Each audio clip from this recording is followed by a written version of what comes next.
So, good afternoon. This is KMTV. Kindly share this live. Any moment from now, the confirmation hearings, these proceedings leading towards the confirmation of the Foreign Minister of Destiny will be starting. As you can see, the committee chair, Ibrahim Darius DeLong, just took his seat. And you can see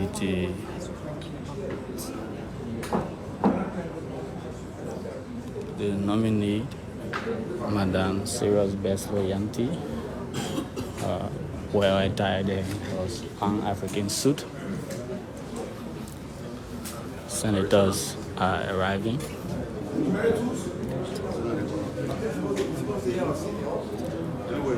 Senators are arriving. And so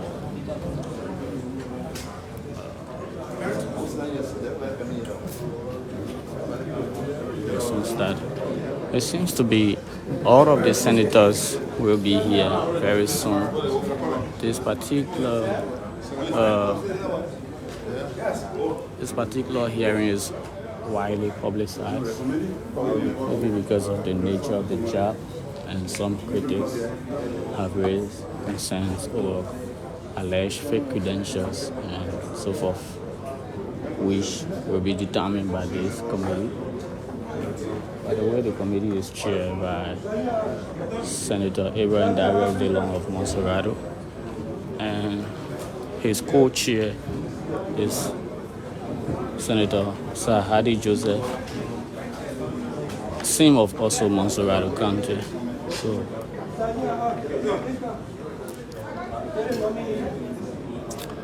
we have Senator Evan Gill, Senator Amara Kone, and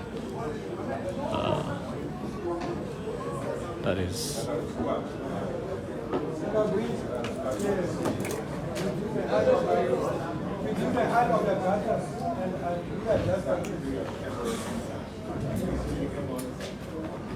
so the members of the press are all here set to bring you live coverage of this event.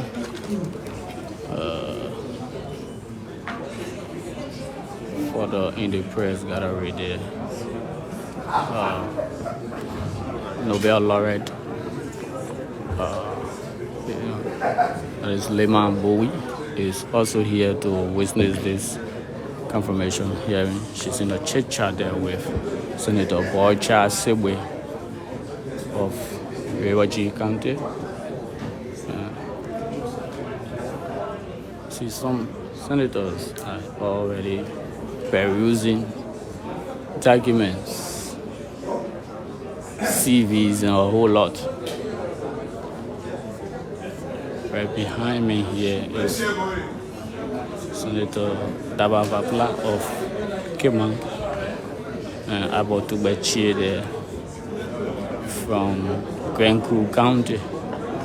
So it seems to be a full house here, but senators are still arriving, and we hope to see further on that side. You have Senator Level Brown and Dato Jala, Jacob Jala.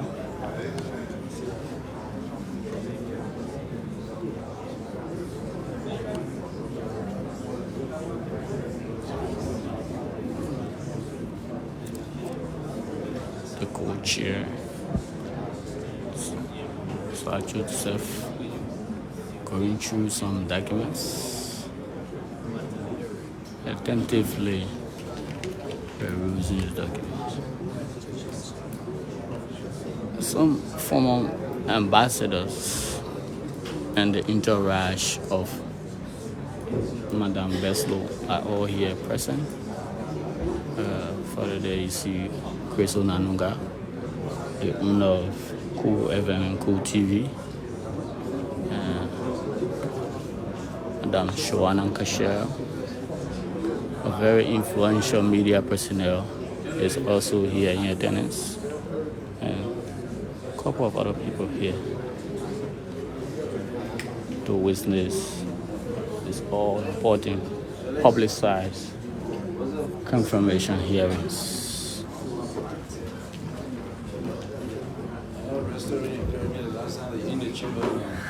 Oh, okay, that's good then. They're good. This is Madam Sara Beysolow Nyanti in her usual yellow Pan-Africanist attire with a small touch of green. Yes, that's the Pan-African color. She's attentively looking at her phone or some documents there. So wherever you are right now, we ask you to stay tuned, remain here with us. Just 9 minutes after 3. So senators are consulting, especially the committee chair, Abraham Darius Dillon of Monserrato, who will be presiding over this confirmation hearings. I see Senator Dillon there.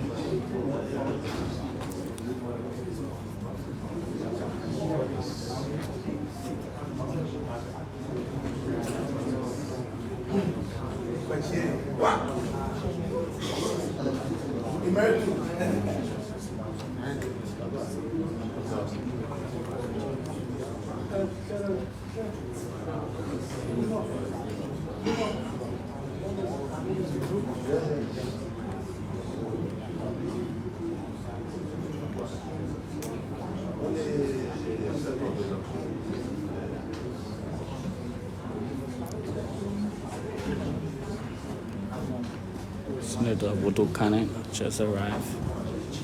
She's the senator of Bapolu County.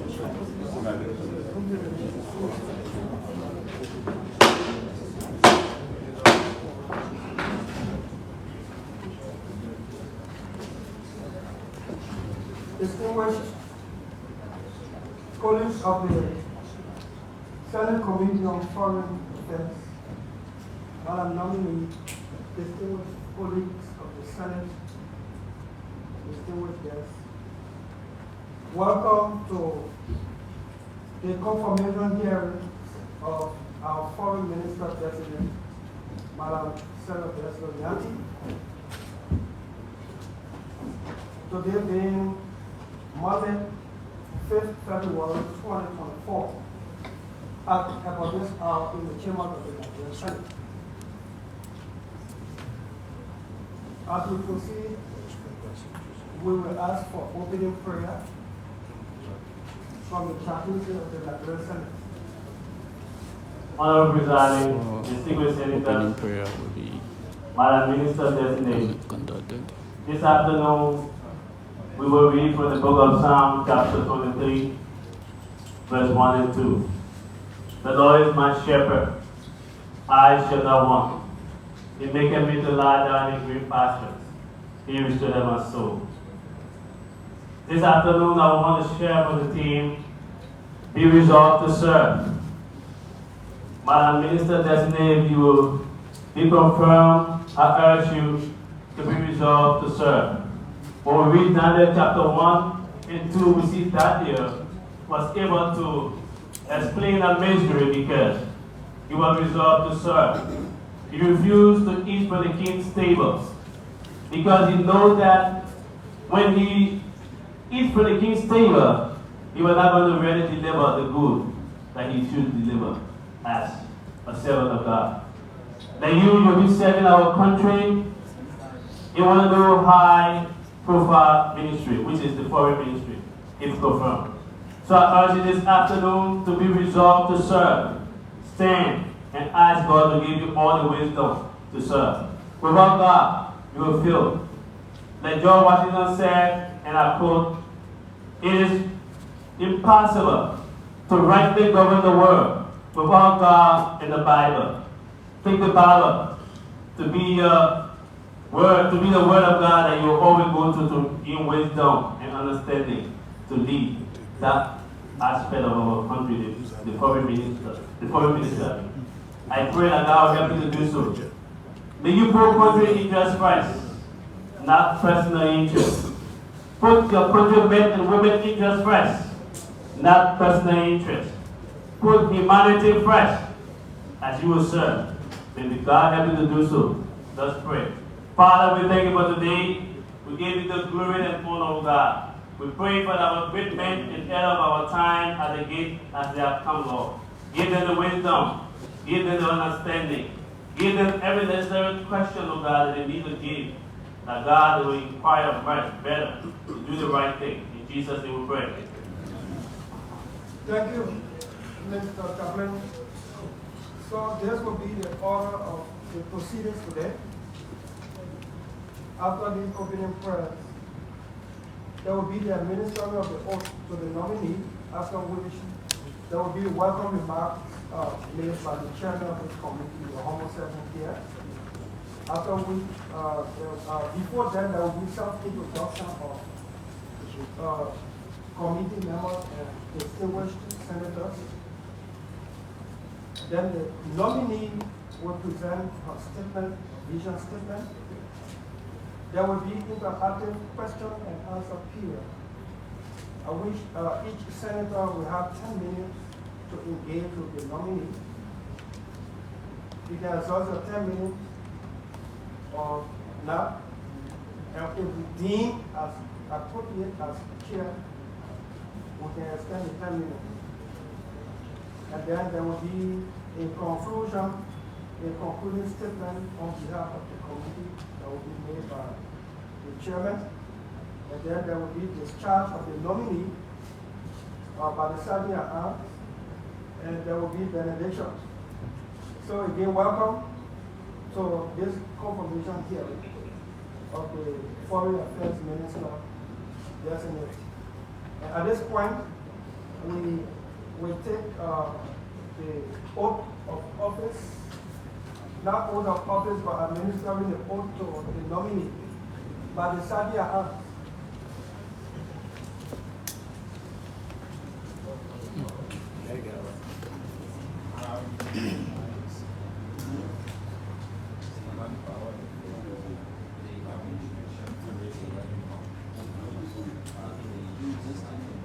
I do solemnly swear that the testimony I'm going to give and my recollection is the truth, nothing but the truth. So help me God.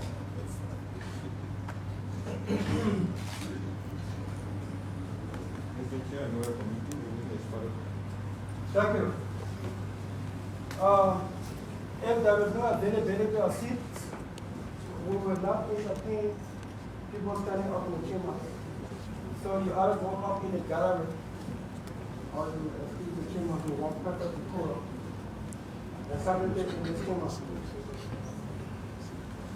We will have some introduction by senators, members of the committee, followed by distinguished senators who are here for this year, beginning with our 2025.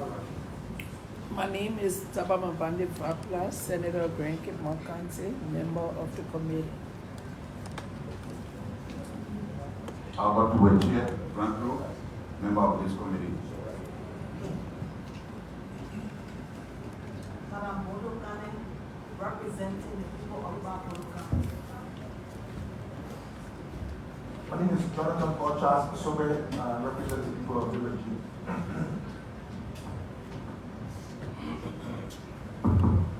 My name is Nathaniel Paulo RDP. County.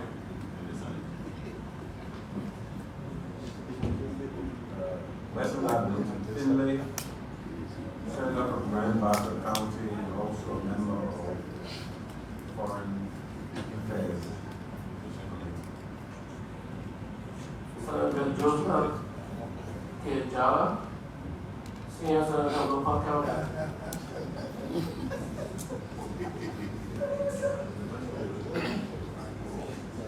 My name is Womo Tankoy Saras, Chair of the National Security Defense Community. It is Senate, and I'm from Norfolk County. I'm Senator Sara Joseph, Senator of Moswara County, and co-chairman of the committee. So I'm Ibrahim Barros Dillon. I'm humbled to be the chair of this committee. And we'll proceed. Statement by welcome the remark by the chair. Madam Nominee, welcome to this confirmation hearing. We want you to relax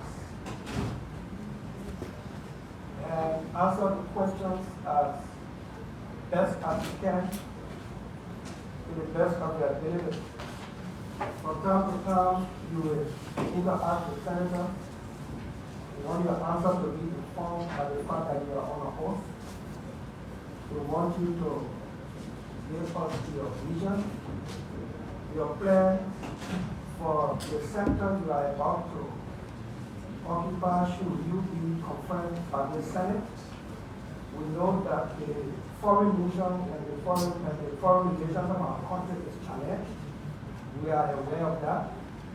And that is why the president of Liberia has nominated you to see how we can go together to fix it. We'd like to hear your vision for this sector, what your assessment is of the sector, and what your vision, your plans are to take it from where we are to something more credible and workable.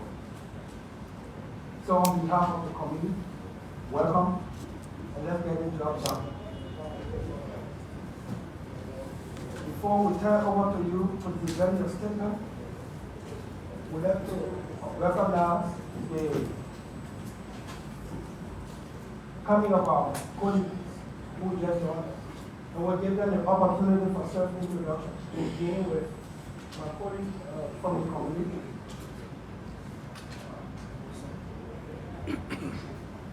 My name is Sara Beysolow, Senator from Beysolow County and Chairman on the Public Accounts and Budget Committee, member of this committee.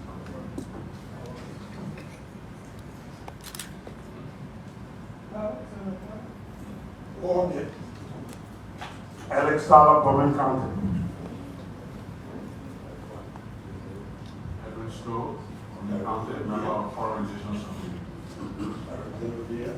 So, Madam Nominee, as part of our procedure and processes here, after you shall have presented your statement, we have senators who will have to be, and the manner of procedure is that senators who are members of the committee will be recognized first to speak, after which our distinguished senators will also be a part of this hearing. That is the procedure set by the committee, and that's how we proceed as session. Our nominee Just being small, yeah.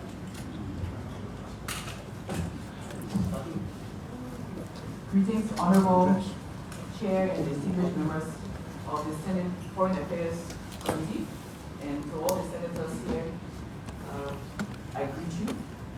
And I am grateful for the opportunity to sit before you today.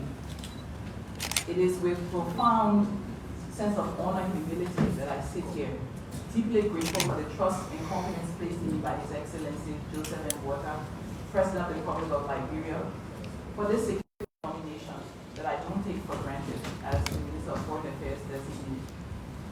Getting to the place to have this nomination is a story of a journey that seems less traveled, but might be familiar to many.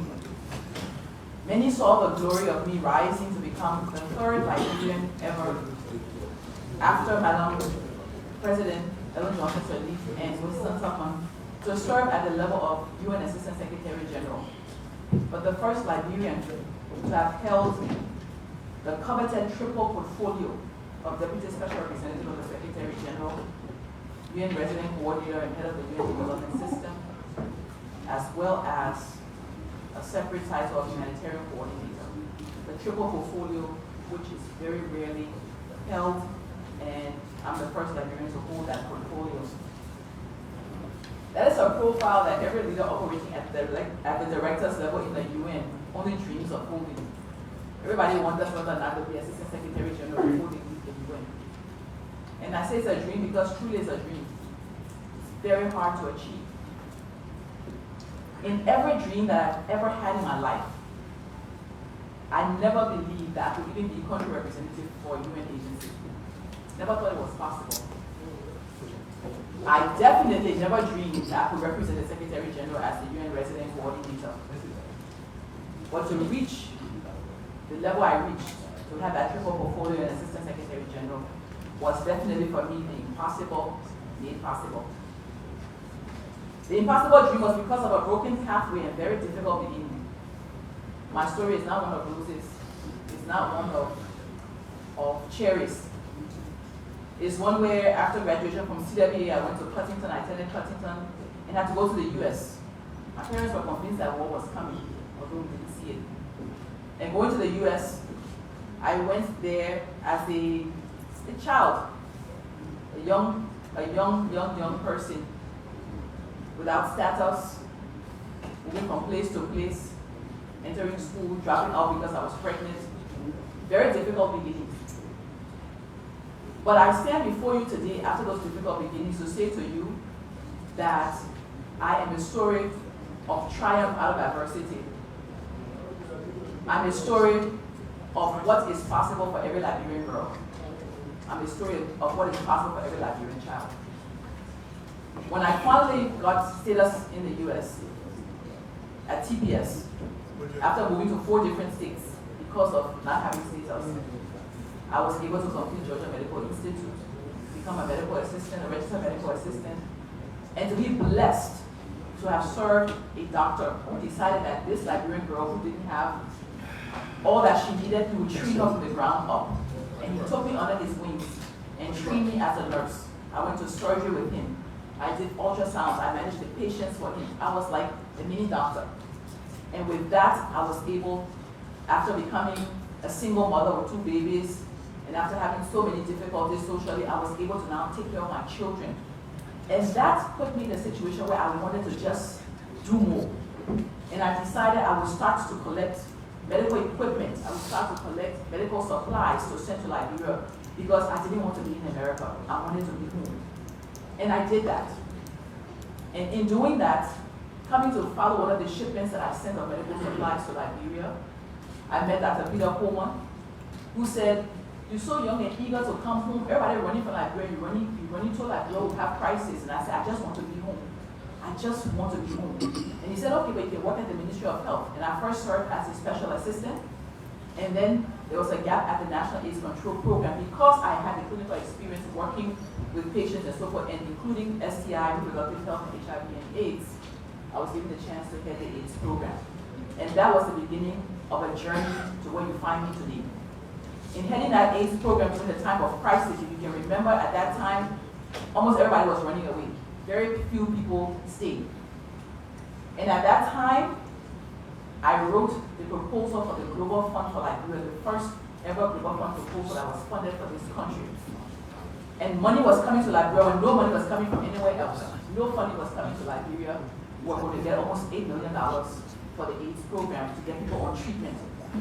And I was the only one dealing with Geneva to get that funding to Liberia.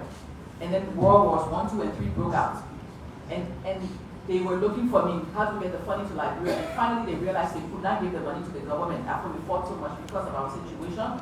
They were giving the money to the United Nations because we're a conflict country. And the United Nations headhunted me, looked for me, sought me out so that I could manage the grant that I had written. And that's how I joined the UN.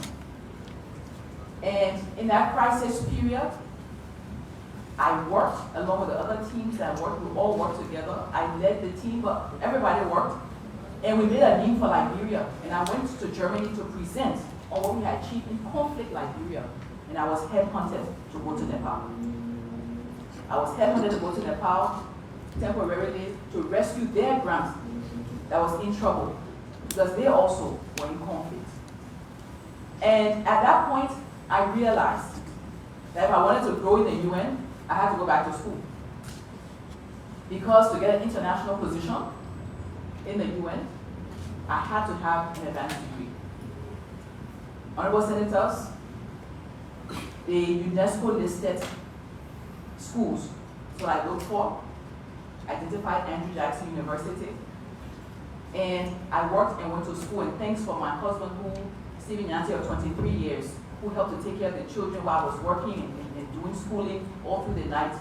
And I was able to complete, with all the training I already had, with all of the experiences I had, I was able to do a master's program directly, completed it, and it qualified me to apply for a fixed-term international position in the UN. And I started at the low level, and I grew from there. To grow in the UN is not about additional degrees. To grow in the UN is about delivery of results. It's about performance. And I continue to grow in the UN because everywhere I was sent, I went with a promotion. Every position I held, my next goal was a promotion. And growing with those successes, I grew rapidly. And at the point where I was in Yemen, and I was managing the largest portfolio for UNICEF in the world, over $1 billion. At that point, when I had achieved the results, the question was, what do I do next? In fact, somebody asked me, where do you go next? And I wanted to be given the opportunity to become UN resident coordinator, head of the UN system. That's not something you go for new degrees to do. That's something you compete with people from around the world. I'm proud to tell you that in a group of 126, we went through different cycles of assessments. We're narrowed down to 54. Then we're narrowed down to 24. 24 sent to England for an independent assessment on a farm in England. I'm proud to say to you, a Liberian woman came one out of only 13 out of that 126 who qualified to serve as the Secretary General's representative in the country. And I was immediately posted back to Nepal as the head of the UN. I share this with you because it's very important.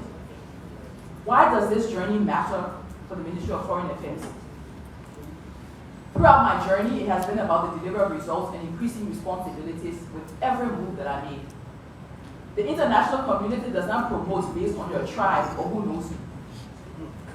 For coveted positions that are global positions where people are fighting for, nobody will give it to you because you are a Liberian woman.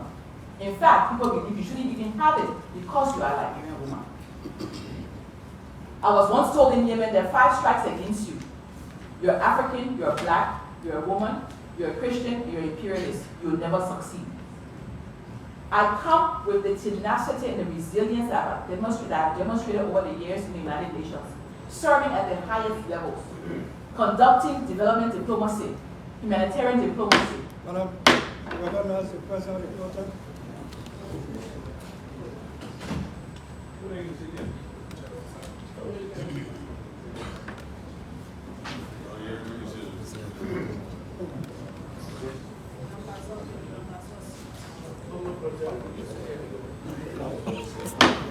Proceed.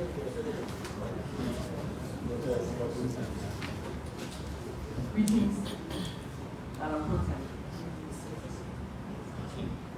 As I was saying,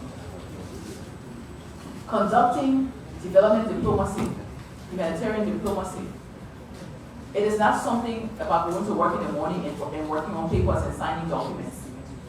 It's about skill sets in negotiating access and space and ensuring that you build relationships that transform nations. That's what I've done. I would like to share with you 3 experiences that are relevant to what we have in Liberia today.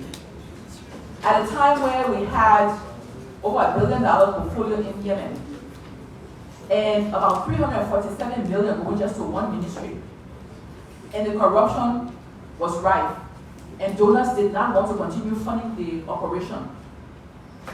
And I was being threatened not to change the operation because they wanted things to remain the way they were. I took upon myself to go underground to look for Abdul Malik al-Houthi, the head of the Iran-backed Houthis, to look for him. And I looked for him because I wanted to ensure he was aware that we would not stop funding the children of Yemen, but we had to ensure that we stop corruption and make sure that we plug the leakages. I did that. And for 1 or 2 hours of that day, I was underground. Nobody in this world knew where I was. going from car to car, being changed in Yemen, and you know what Yemen is. Trusting people I did not know to get me to where I needed to get to save the resources for Yemen. I did that.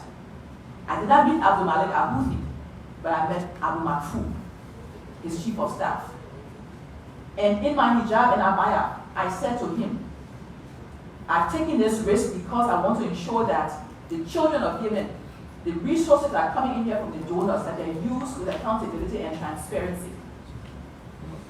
In addition to that, beyond that, he helped me and were able to solve the problems we have with corruption and the leakages we had at a particular ministry. When donors still felt that the leakages were plenty and they were not sure, they wanted to stop the funding to Yemen, I stood as the head of the delegation. I went to Brussels, where capitals converged in Brussels to discuss the geopolitical situation and discuss the fact that they would have to stop all funding to Yemen. I represented the voice of the international community in Yemen at the time and proposed a mechanism where donors would be trusting us with their resources, where we would guarantee them the resources will continue to come, and we would risk them and control their resources in a way where we would guarantee it was not being funneled into a war economy. When I went to Nepal, at that point, warring parties could not sit at the table, an issue of transitional justice. And I had to employ a strategy to ensure that we continued to work on the human rights agenda and to work on the issues that were critical to the international community to continue funding. I was able to get warring parties around the table and bring the international community, all ambassadors, around in action to ensure that we resolve the issues. When I left Nepal, conflict victims were getting reparation for the war in Nepal, with the support of all of the ambassadors who joined that effort. Lastly, I will share with you in South Sudan. The things that we look at trivially sometimes in our part of the world are not the way things are viewed internationally.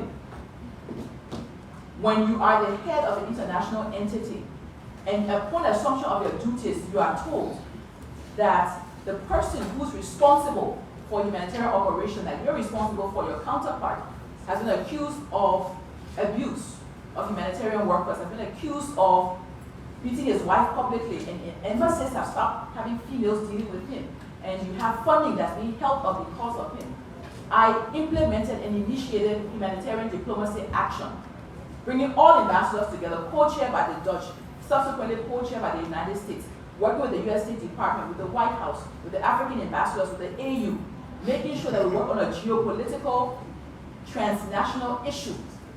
And I'm proud to say, what people may downplay as something around sexual exploitation or sexual harassment was something that I did as a Liberian woman that saved women and girls and children. And in addition to that, it safeguarded resources for the humanitarian operation in South Sudan. The situation with the Ministry of Foreign Affairs may sound different to you, but so similar in terms of the roles I've had and the work I've been able to do. I was part of the transitional team, and I was fortunate to be part of the reports team and fortunate to be one to see some of the documents and so forth. And the challenges at the Ministry of Foreign Affairs, I cannot say the transitional team was able to collect everything, but in general, we could see that the challenges, the issues that were raised by staff, issues that were raised as it relates to foreign service, issues around leakages and systems cracks when it comes to passports, issues around capacity, issues around funding. All of these issues, I've come to the table not only with the education necessary for it, but with the experience, the capacity, and the suitability for the role. I've served other countries, helping to develop other countries. I've helped to transform the agenda of the UN in other countries. I've helped to change operations, and I've done things that are now being used as example in other countries around the world. I did it for others. What do you think I'll do for my own children? What do you think I'll do for my own women, my own men, and my own boys of Liberia? I will do even more. And so if you, honorable senators, give me the opportunity, I want to guarantee you that I will work very hard to ensure that the many challenges faced by the foreign ministry are addressed by us together. I want to assure you that with the excellent capacity we have around the world, seasoned, wealth of experience of ambassadors and others in foreign service, including those at home, working with them to identify solutions in terms of how we can ensure that we have a streamlined, reformed, transformed foreign service. I will work hard and diligently to strengthen Liberia's foreign relations with its strategic partners, to include nations and international organizations. but looking beyond the normal. I don't want you to confirm me to be a manager, to be a minister. I want you to look at my experiences, my capacity, to confirm me to be a transformational leader, one who would take the foreign ministry as I've taken other assignments, where I was paid triple what I would be paid now. But the heart with which I would do it would be triple, because it's my own home. I left the UN. I left the UN in 2023 at a time where I had not planned to. I knew when I was posted to Nepal, UN early. I wanted to be the UN, and my leaders all knew that I wanted to come home. When you've had a situation where for almost 40 minutes, nobody in the world knows where you are, you're surrounded by a mob of armed Yemenis, and you're suffering post-traumatic stress disorder. When you've had serious issues where you're given the toughest responsibilities, you're tired. You're tired. I wanted to come home. But I was being promoted. Who wouldn't want to be Assistant Secretary General? I took the promotion. But I decided I wanted to be Reverend Doctor before I come home, because I wanted to come home and work very hard on nation building, and I wanted to have a doctorate. And so I decided in 2020 to go back to school, not for the UN, but for me. And I wanted to do a doctorate, looking at different schools where I could do a doctorate. And it was advised to me, why don't you, since you've been out of school for so long, do a full continuum? And so I went back and I did a bachelor's in administration with a focus on management. I did a master's in management and leadership concurrently, simultaneously. And then right now I can tell you I've collected all of my data. I'm doing the analysis. And by the next 6 months, I will be Reverend Dr. Sara Beysolow Nyanti. I will be Reverend Dr. Sara Beysolow Nyanti with a doctorate in transformational leadership that I've been working on for the past 2 years. Sirs, transformation is not about what we see and what things have been in the past in Liberia. Transformation is about what's happening in the world out there and how we bring it home. Transforming our thinking, transforming our health system, transforming our education system. Everything is online now, innovations, technology. Things have changed and Liberia must change with it. And the Minister of Foreign Affairs will be critical for that to happen. Mobilizing resources to ensure that it happens. Mobilizing resources to ensure that you partner with other ministries, partner with your colleagues to convince donors to bring their funding to Liberia. The Liberia will not be the Liberia of old, but Liberia will be the Liberia of tomorrow. I hope to share with you here a vision, a one-page vision with your permission. I hope to share with you so we can look at it. The vision includes strategic foreign service and foreign relations, rebranding Liberia, safeguarding identity, creating an enabling environment for investments, capacity building, staff welfare, and I look forward to engaging with you on the details. Honorable Senators, this for me is not about a job. When I left the UN, I left because of cancer. When confronted with cancer, diagnosed in July 2023, I said to myself, at 55, I only have 15 years left of my life. If I spend it outside, that's all I'll be known for. Excellent work in other countries. And so I decided to come home and be a part of a transformation agenda. That's what it's about. It's about service. I want to serve, and if I'm confirmed by you and given the chance to serve, I will serve to the best of my ability. Today, I'm cancer-free because I had access to early detection and early treatment. Today, I'm cancer-free because I had access to resources. I want to work with the Minister of Health to make sure every girl and every woman will have early detection and even have prevention, so they will never go through the 3 surgeries I went through to be sitting here today cancer-free. I didn't leave the UN because I was asked to leave. I left the UN because I wanted to serve my country. On July 18th, I was asked to come back. Only 2 weeks after early retirement, I was asked to come back. I turned the job down. On November 14th, again, I was asked to come back. I turned it down. I said, with a caveat, if you allow me to work from Liberia. And I was told, no, the role we have for you cannot be done from Liberia. So I'm here to serve if you allow me to serve. And if given a chance, I will serve to the best of my ability. And together, if I'm given that chance, together you, as the Senate Relations Committee, the Foreign Relations Committee, with the team at the Ministry of Foreign Affairs, with the ambassadors, with all of the hard-working foreign service individuals, officers. We will make a difference for Liberia. Thank you. Thank you.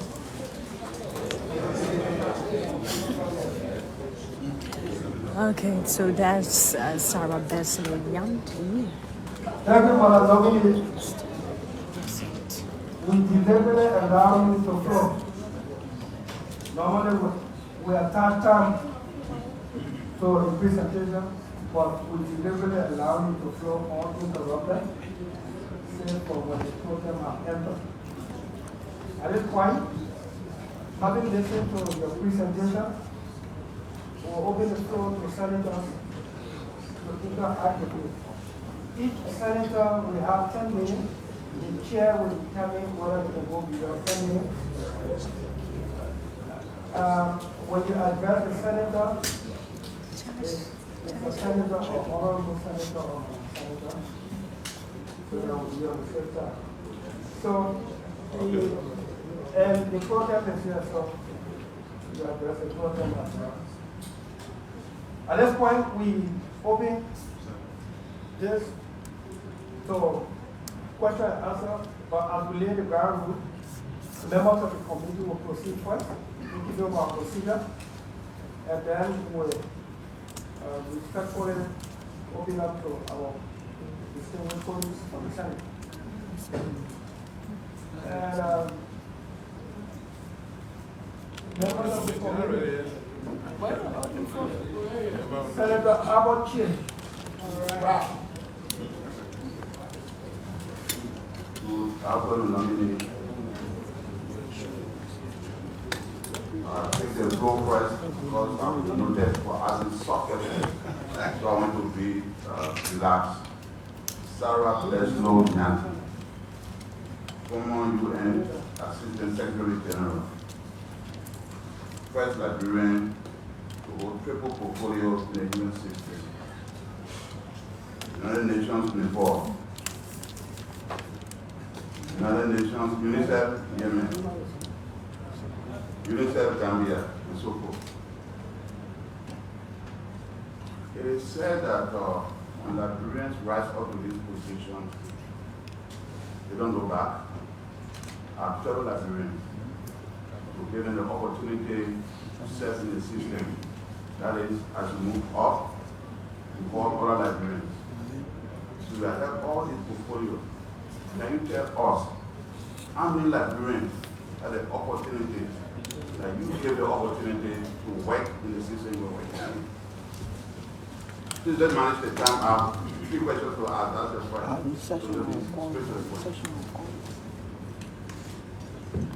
I've had the opportunity to be able to recruit Liberians to work directly with me as my special assistant, and I've had the opportunity to support and mentor Liberians in the system.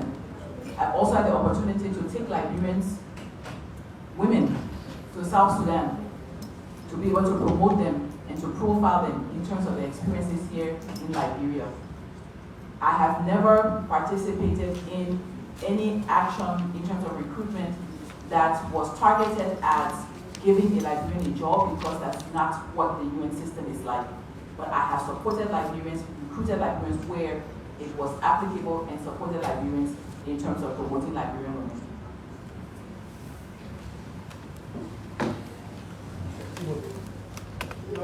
Okay, let me go to my big question. ECOWAS, as the name implies, was established principally to promote the economic interests of its members. And Liberia is a member, as all of us know. We recall that in September 2021, there was a military takeover in Guinea, and ECOWAS imposed certain sanctions on Guinea. We also know that Liberia's economic interest is tied to Guinea, besides our strategic security interest. Guinea has one of the largest deposits of iron ore, worth billions of US dollars. And it is in Liberia's economic interest, a cordial relationship between Liberia and Guinea exists, so that instead of Guinea carrying the iron ore to Conakry that would cost billions to build a rail, they can use our rail to Buchanan. And that discussion is going on. So it is important that the relationship between Guinea and Liberia becomes very cordial. But since that military takeover, we have seen the president of Sierra Leone, for example, engage the president of the head of the junta in Guinea. It's a relationship. But for Liberia, that relationship does not exist. How do you hope to handle that when it comes when we confirm you?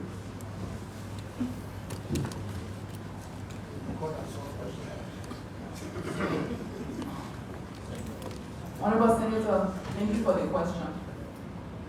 If I am confirmed, given the opportunity to serve, I would be advising His Excellency the President of the Republic of Liberia that we look at regional integration from a multifaceted approach. And one that is very important is the Mano River Union. Within ECOWAS, we have the MRU. And the MRU block has been overlooked for some time in terms of the potential for regional integration and how we can have a larger voice as one within ECOWAS. Within MRU, there's much that we can do. And I would hope that if the President's vision is for that engagement, which I would believe it is because he's focused on ensuring that he achieves the arrest agenda. And within the arrest agenda, overarchingly is the issue of economic viability for Liberia, taking Liberia to a new development trajectory, engaging with Guinea will be important. And so I would be looking forward to how we work together in the Mano River Union to strengthen our relationships bilaterally, but also looking in that multilateral perspective. How will you balance the restrictions imposed by ECOWAS and working with Guinea in the framework versus working with Guinea in the framework of the MRE? Sierra Leone and Guinea have a pact. Sierra Leone and Guinea have a pact within which they operate. They have a bilateral pact. We do not have that pact as Liberia. And these are areas where we can engage. Ultimately, it's about Liberia's national interests. It's about what's best for Liberia's interests, what's best for the Liberian people, and that's what we'll be exploring, if given the chance.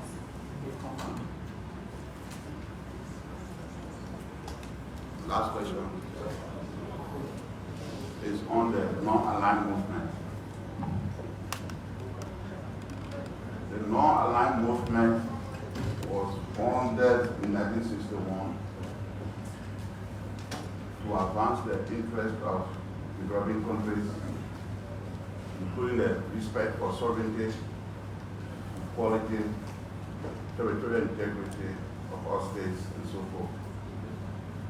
The late President Talbot championed the cause and ideals of the non-aligned movement, for which our country was highly respected.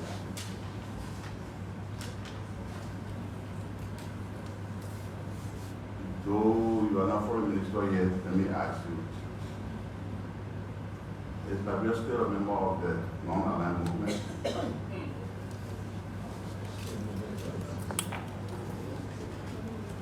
Honorable Senator,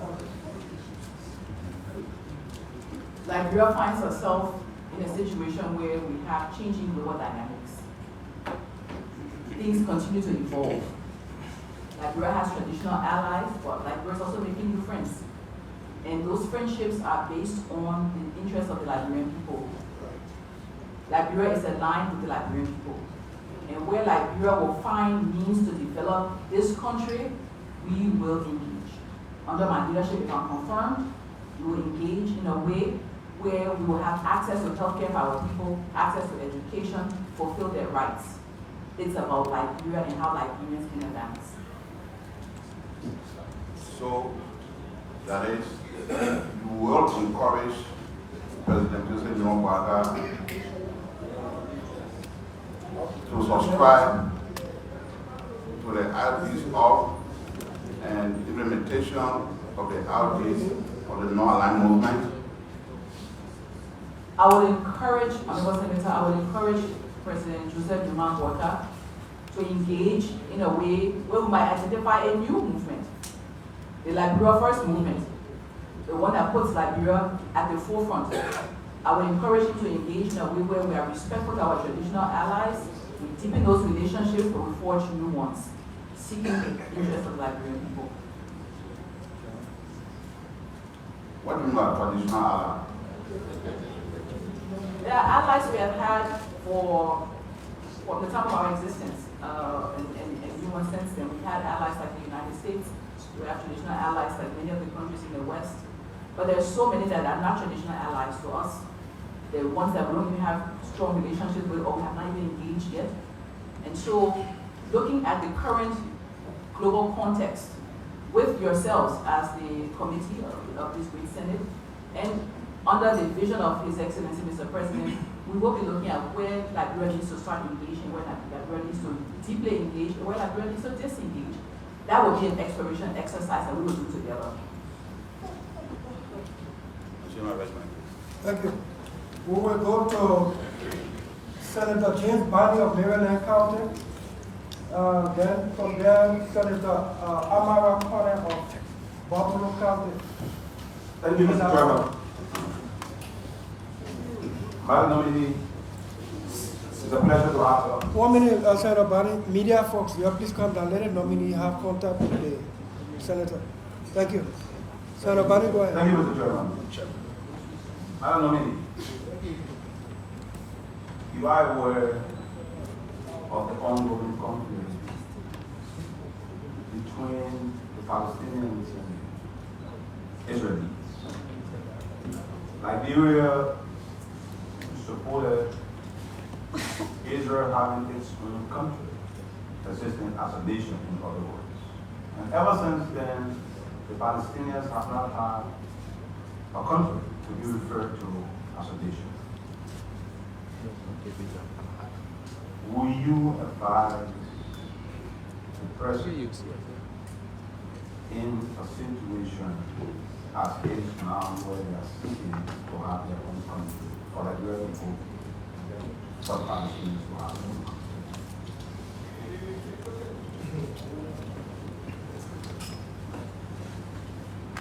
Honorable Senator, thank you for the question. I served in the Middle East. I lived in Jordan. And a few minutes down the road, I'm in Palestine. A few minutes down the road, I'm in Israel. And I've seen the situation firsthand. And I've spoken with Palestinians who have been in Jordan now for decades. It is a situation of grave concern, what's happening right now as it relates to Gaza, human suffering. I believe that the sovereignty of nations remains. However, in a discussion where there is a possibility for a two-state solution, it will be a peaceful solution for all peoples, not for only some. I believe that we should be promoting peaceful solution for two countries to coexist. Thank you. Quite recently,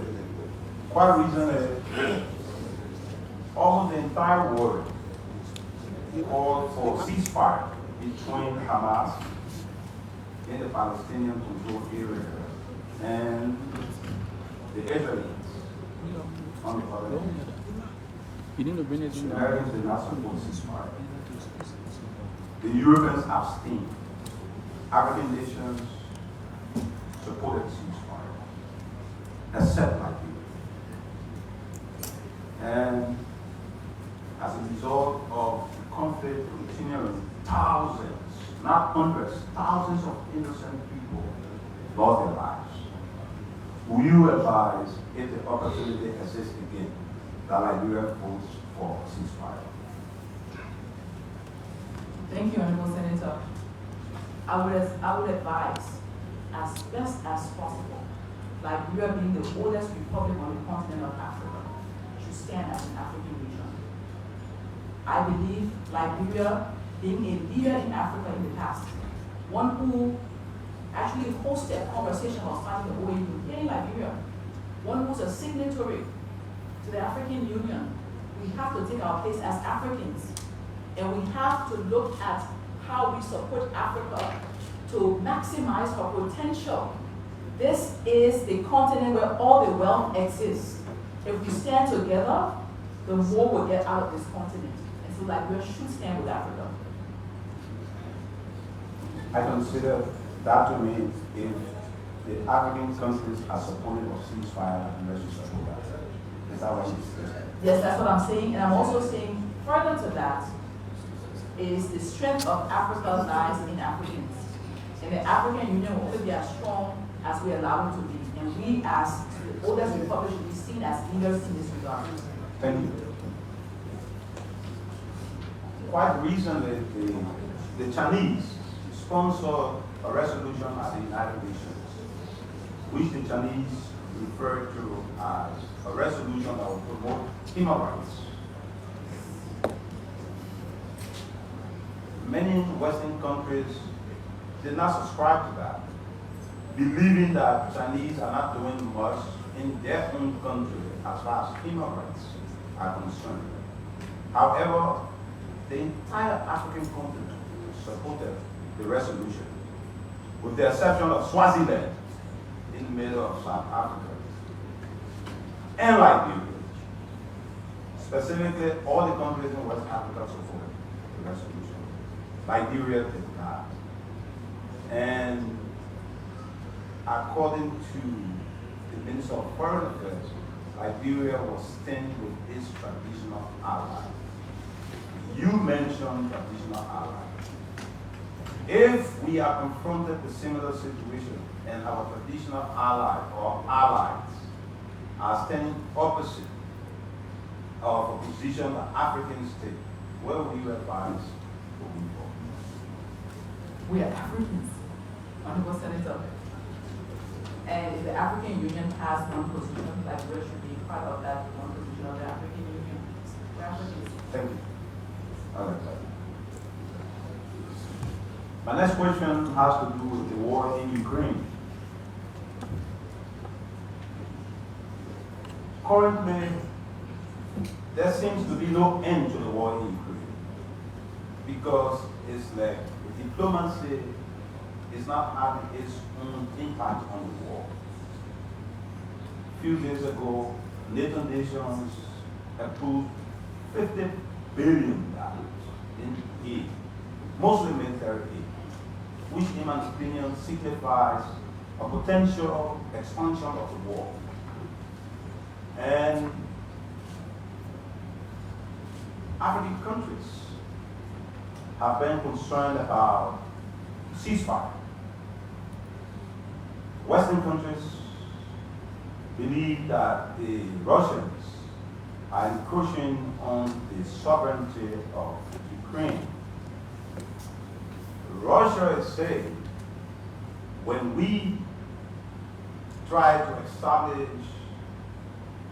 Cuba as base for missiles, the Americans took offense. And if Ukraine is allowed to be a part of NATO, what that means is that Western countries, including America, will have the possibility of establishing missile foothold in Ukraine, few seconds from Russia. And for Russia, that is not possible. They're not going to say that aloud. And so the war continues. And Western countries have installed a lot of missile protection mechanisms in Ukraine to protect installations in Ukraine. But because Russia is a superpower, they've been able to get around that to strike their targets. If Liberia continues to side with Western countries on this important thing, and that is not to suggest that the Western countries are not supporting us. They're supporting us in various means, various ways. But if the conflict potentially expands, and it has a potential to expand if diplomacy fails. And Liberia is seen as supportive of the side against Russia, such that Russia considers Liberia an enemy. It means Liberia is within striking distance of Russia.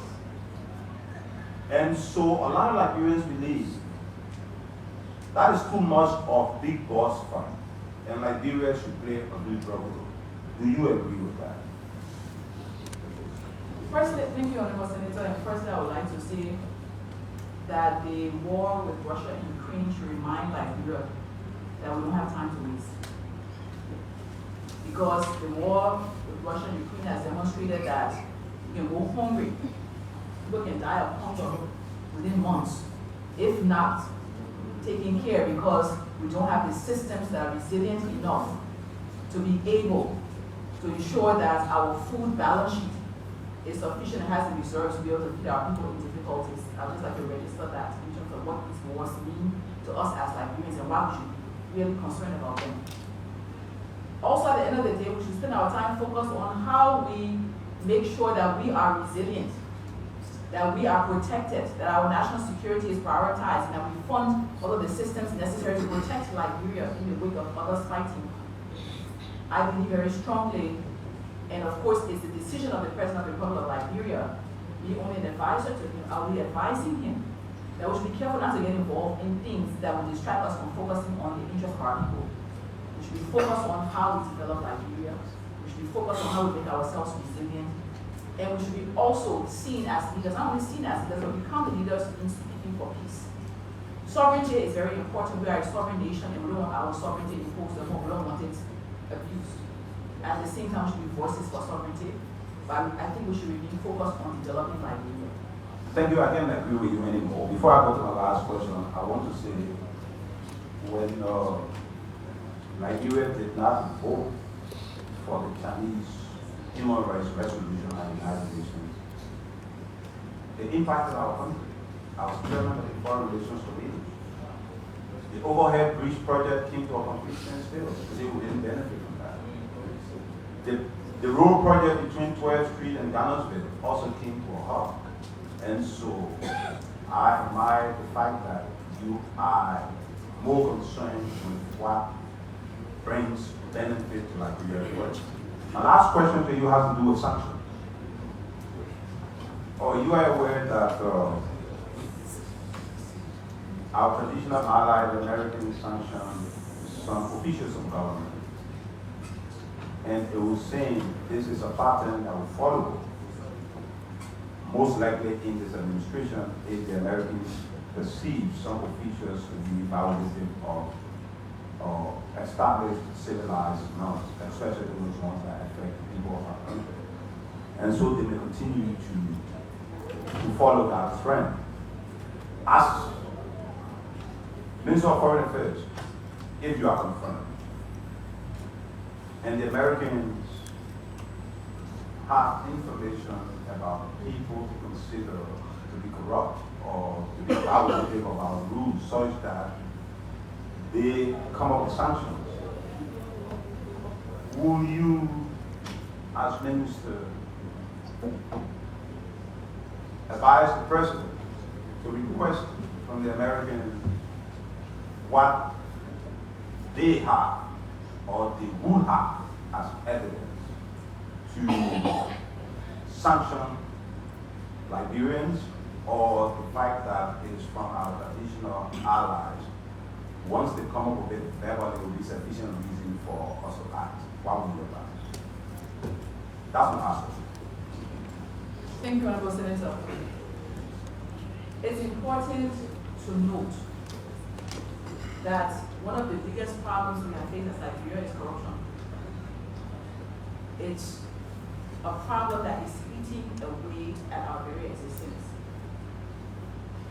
As it stands now, in terms of our budget, or how it has been, we continue to rely on the international community to fund our health services, to fund our education services, and so forth. And the tension between them providing the funding for these things and the acts of corruption makes it very difficult, and that's where we together have to work, especially this new administration, to make sure that we are preventing these issues. We are dealing with issues ourselves, strengthening our system, strengthening our mechanisms in the legislature for accountability and transparency, managing those. I think it's important for us to have conversations around what we can do to prevent in the future, so that together we work with our partners, demonstrating that we are able to handle our own systems in terms of accountability and transparency, rule of law, making sure that where possible, where necessary, there's prosecution. If we demonstrate that, we'll have less and less of what we've been facing. I believe we can, and I believe that it's a process of engagement with our partners, it's a process of discussing with our partners. But if I'm asked directly for a particular case, if there's information that's required that we feel is available somewhere else that we need as Liberians, we should ask for the information. And we should allow our national systems to work. We should build our systems to be resilient, to deal with the issues, to avoid others coming in and having to be engaged in the issues that we deal with. So bottom line, you are for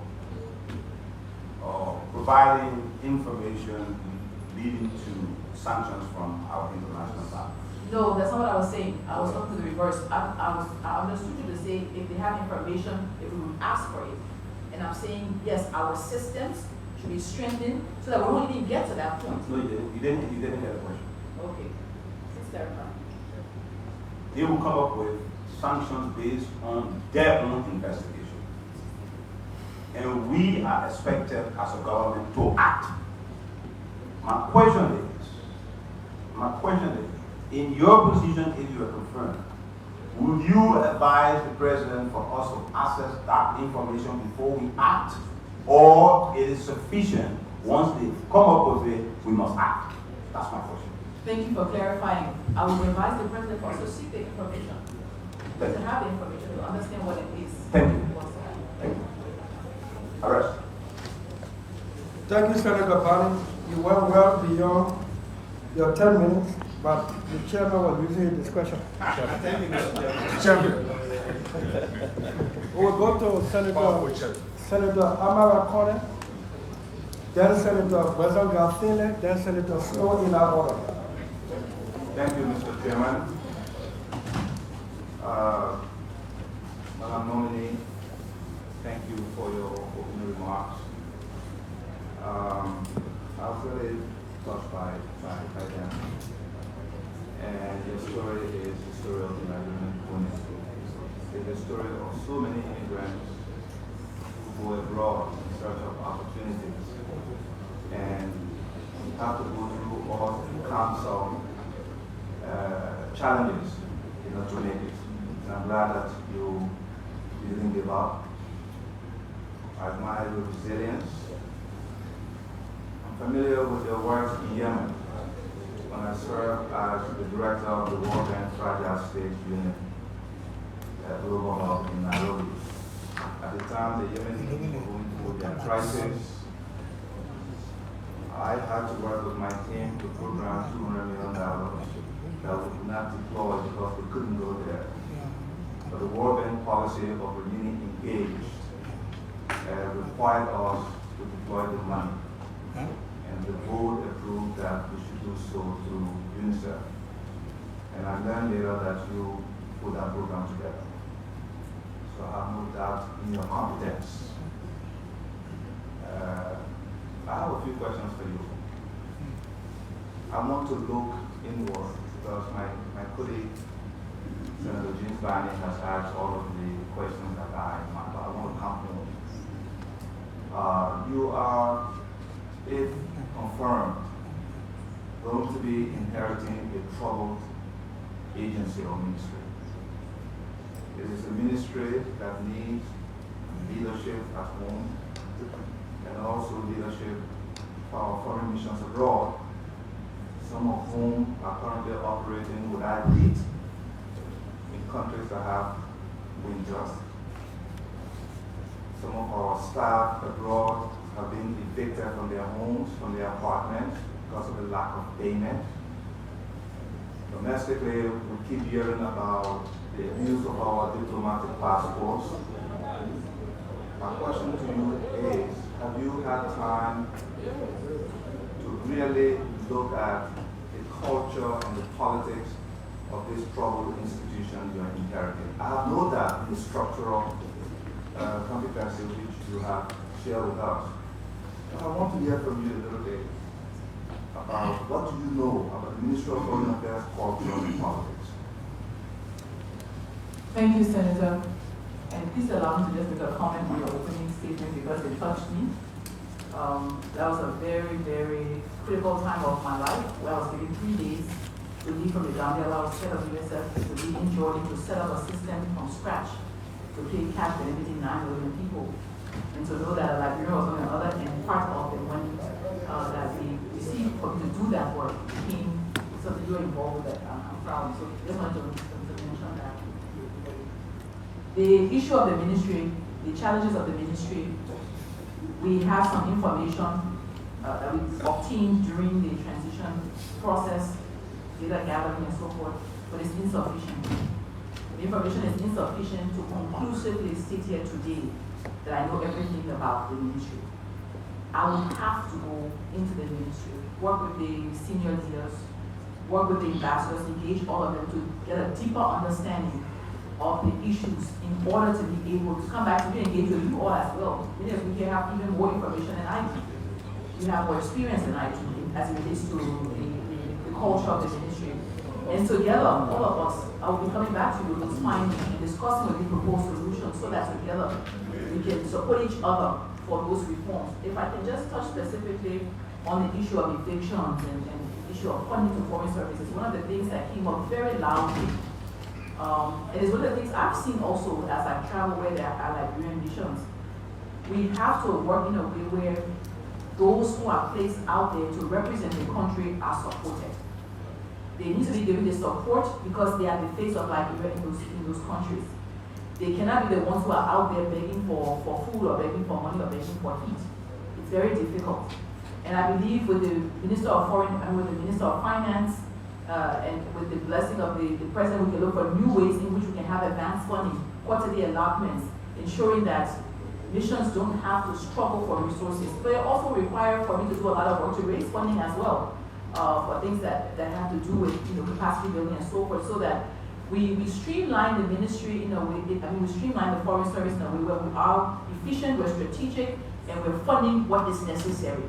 That's also very important, looking at where we need to be, what needs to be there, who needs to be there, and then making sure we have value for money in terms of what we're spending in foreign service. But we have to support our foreign service officers and ambassadors who are doing a phenomenal job representing Liberia out there. Thank you. The passport. We've received, we've heard so many reports about the abuse there, the rent-seeking behavior of those who have been entrusted to issue our passports to Nigerian citizens. Do you think it's about time that we consider changing our passports to start on a clean slate under the leadership so that we address this illegal proliferation of our passports? Honorable Senator, thank you for that question, and please allow me to just share with you an experience that I had, my husband and I, in Kathmandu. In Kathmandu, that is landlocked, you would have to choose to go to Nepal if you wanted to go there. And even at that, the time it will take you to get there is long. We encountered 3 individuals with Liberian passports. But because we knew the region, we knew one was a Ghanaian, one was a Nigerian, and only one was a Liberian. All 3 of them had Liberian passports. When we talked to the Ghanaian and Nigerian, they had never been to Liberia, but they had our passports. So I know firsthand about the situation of our passports. I encountered it as far away as Nepal. And so I believe that we should be looking together at what needs to be done. One of the options is looking at changing our passport, but I do not know, as I sit here today, if it is the best option. And even if it is the best option, it requires resources, timing. And so I would ask your permission, if I'm confirmed, that you allow me to go and do an analysis with the team to understand the different options and engage with you on what's best for the country.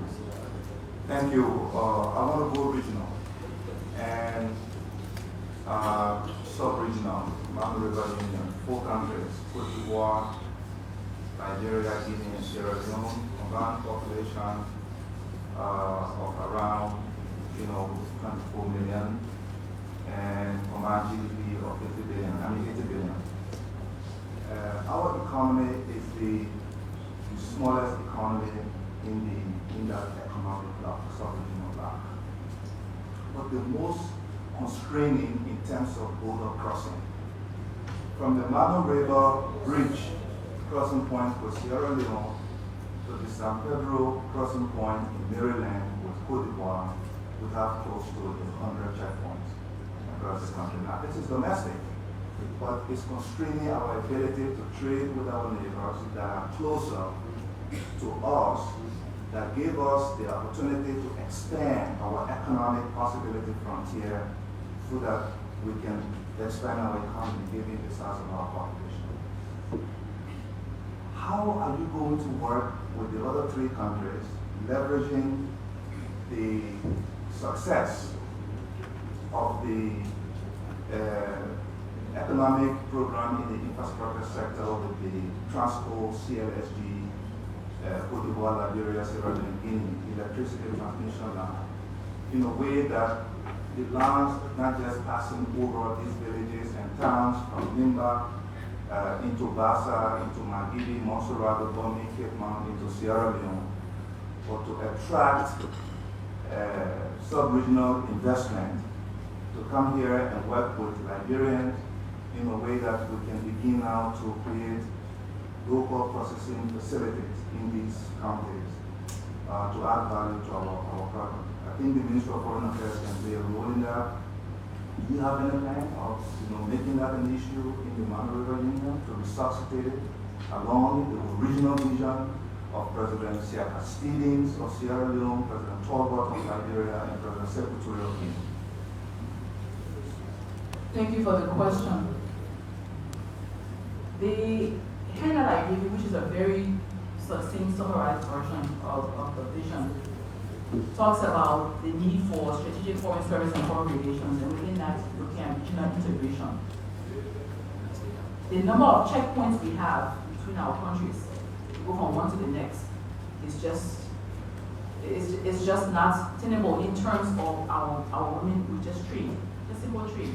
The cost of doing business, the barriers for trade in the sub-region, extremely unnecessary. We need to be looking at how we remove those bottlenecks and then elevating that to the need for definitely economic integration, making sure that we look at opportunities. Next door to us is Cote d'Ivoire. Cote d'Ivoire is one of the richest countries, I think in the top 15 on the continent. Yes. And we have not even begun to tap into the potential of Cote d'Ivoire. And if I'm given the chance, if I'm confirmed, one of the things I would propose to His Excellency Mr. President is that should be his first state visit to Cote d'Ivoire. We should be engaging Cote d'Ivoire in a way where we demonstrate our respect for what they've been able to achieve. They are also post-conflict, but they've been able to ensure that they've taken the trajectory that we can be proud of. People talk about Rwanda, we should be talking about Cote d'Ivoire. And so I look forward to the opportunity to serve where we can make this a priority and we can leverage Cote d'Ivoire in that way, and looking at regional integration and looking at how we boost economic possibilities for Liberia. Thank you. Let me go to ECOWAS. ECOWAS is our regional bloc. 20 years ago, nearly all of the countries in ECOWAS were democracies. Today, that is receding. I think, if I'm correct, to be corrected, we have about 4 or 5 countries that are under autocratic regime. And we are struggling to see democracy won in Senegal. Does it concern you that this is happening in West Africa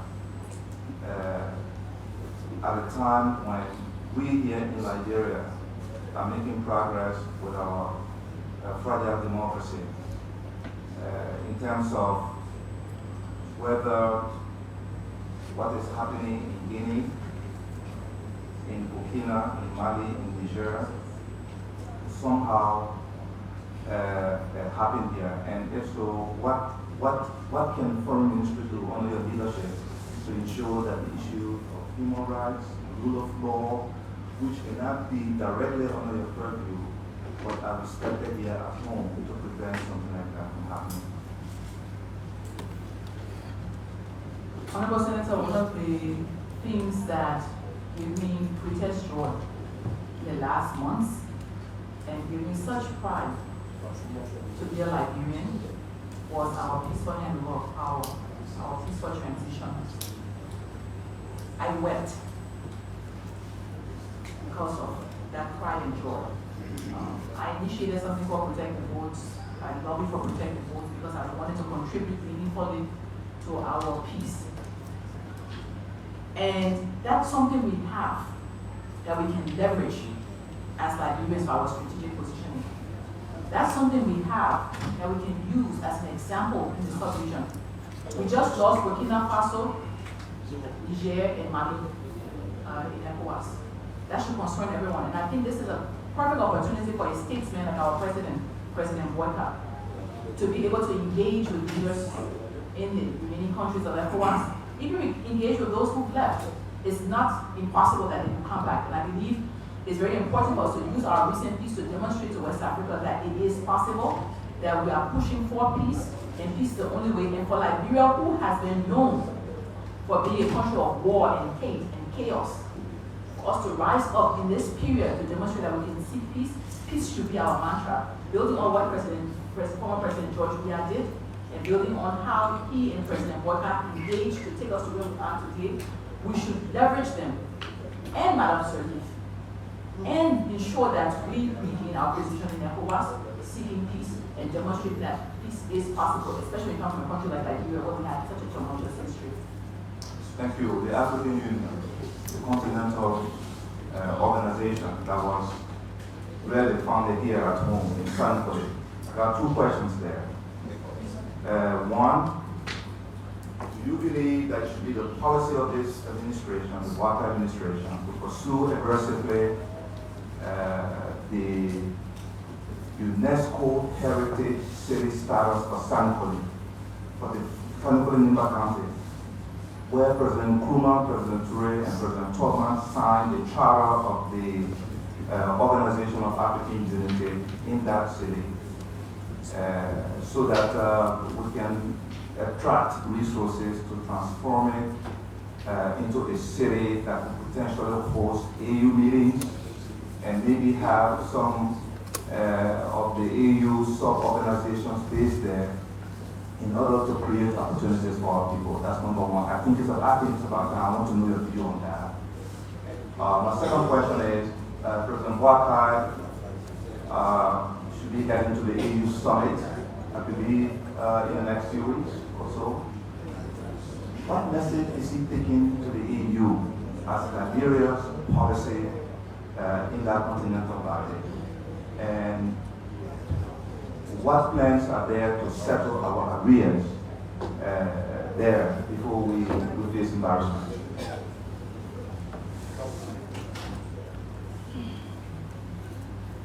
Thank you, Honorable Senator. In terms of the first question on heritage site in San Quentin, I will not pretend as though I thought about it before. I had not. And as we spoke about it, I reflected and thought that's a brilliant idea.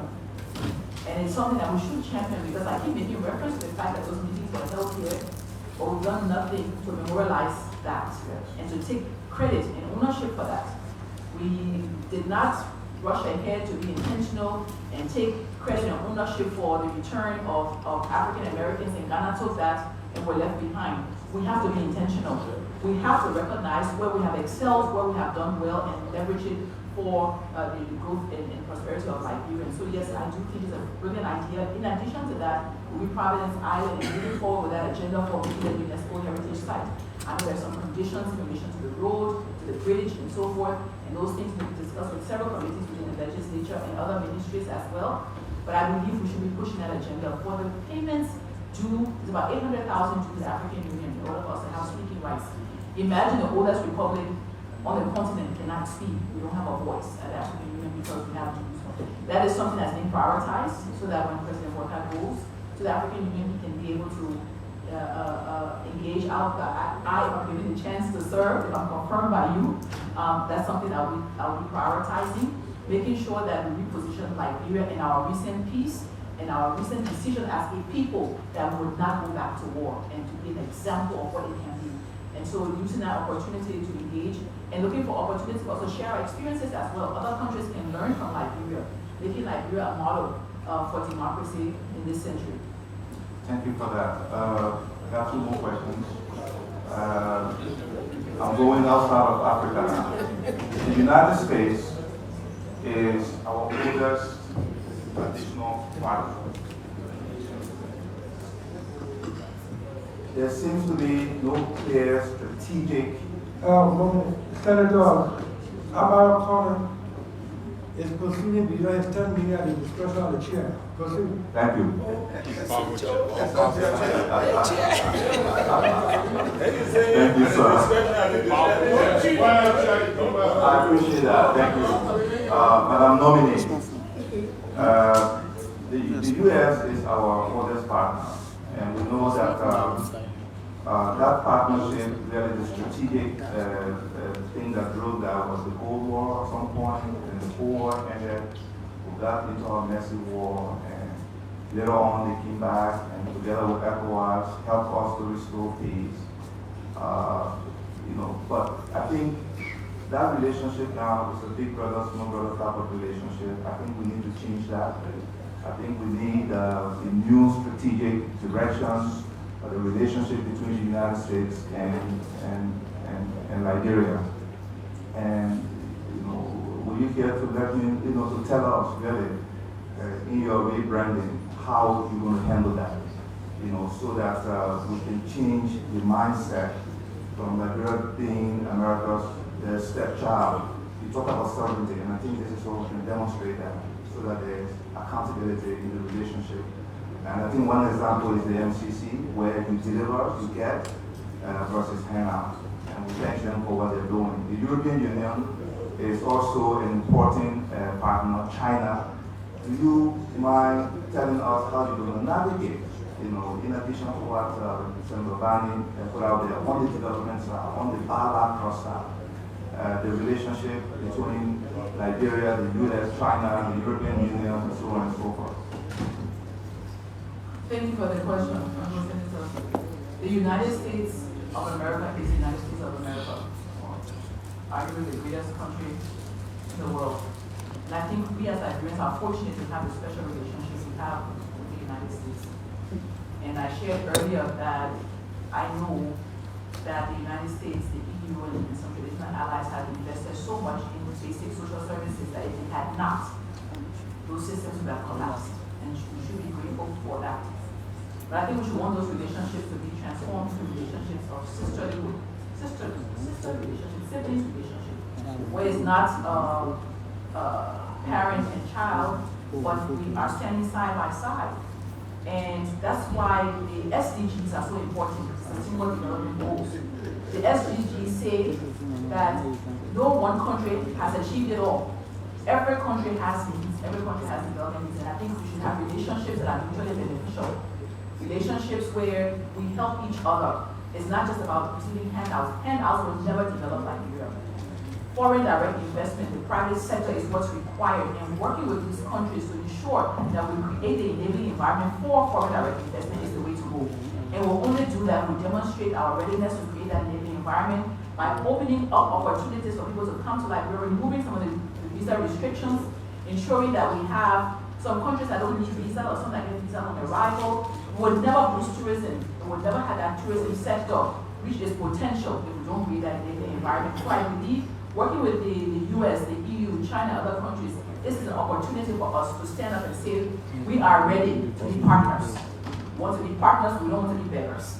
And we are ready to invest our own resources, and you come along and help us to do this. We take the lead, and we own our own destiny, and we chart our own course with their support. But we should move away from this thing of aid dependency, because we'll always remain in this situation if we continue to walk that line. Thank you. And my final question is, I want to close by thanking you for your service to humanity across the world. I'm aware of your work in South Sudan, where you work hard and really protected young girls and women. I think most Liberians don't know that. So I just would like to close by saying that that was courageous, what you did there to fight a human trafficking ring and expose it and was able to bring it down. I hope that we will work with the gender ministry here and share that experience with them, with the health ministry, because human trafficking, particularly trafficking in children and girls, is a big issue in our country. Thank you. Thank you, sir. Yes. Okay, thank you. No, that was no vote. We don't vote here. Thank you. Senator Philip and Senator Smoke. Thank you, Mr. Chairman.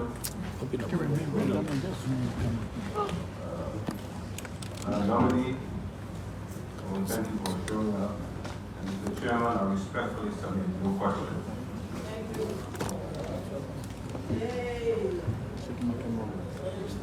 Senator Smoke.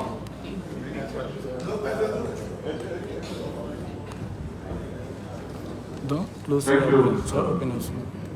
Chairman. Thank you, Madam Nominee. Let me start by commending you for a very impressive presentation, and to also state that I'm very impressed with your credentials. It speaks volume, coupled with your experience. Thank you. Let me start. Madam Nominee, if confirmed, you will be a member of the ECOWAS Council of Ministers. Like some of my colleagues said, we are faced with a lot of problems in the sub-region. Economic, yes, but mostly security. What will you be doing? What are some of the engagements?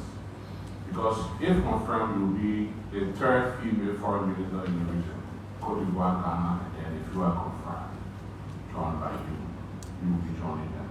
What will be some of your new innovations that you think you can bring to this sub-region to get the region back on course? We have 4 of our member states that have left ECOWAS, or 3 left, and then 1 is on the verge, which is Guinea.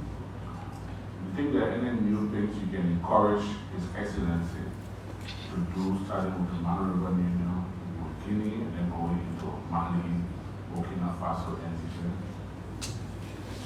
Thank you, Mr. Senator. Thank you, Mr. Senator. Honorable Senator, apologies. I take the opportunity to confess to you that I've already worked on a 100-day plan. And in that 100-day plan, one of the things that I have reflected on is the need for foreign ministers of the Manu River Union to have a meeting as soon as possible to discuss the revitalization of the MRU. And I believe that will pave the way to then having, which I hope Cote d'Ivoire would agree to it on that first state visit I'm proposing for the President, to hosting a Manu River Union Summit and ensuring that we engage from that point, trying to lift the Manu River Union. I believe our President is a statesman, he's an elder statesman, respected because of his service, respected for the time he spent in governance and so forth.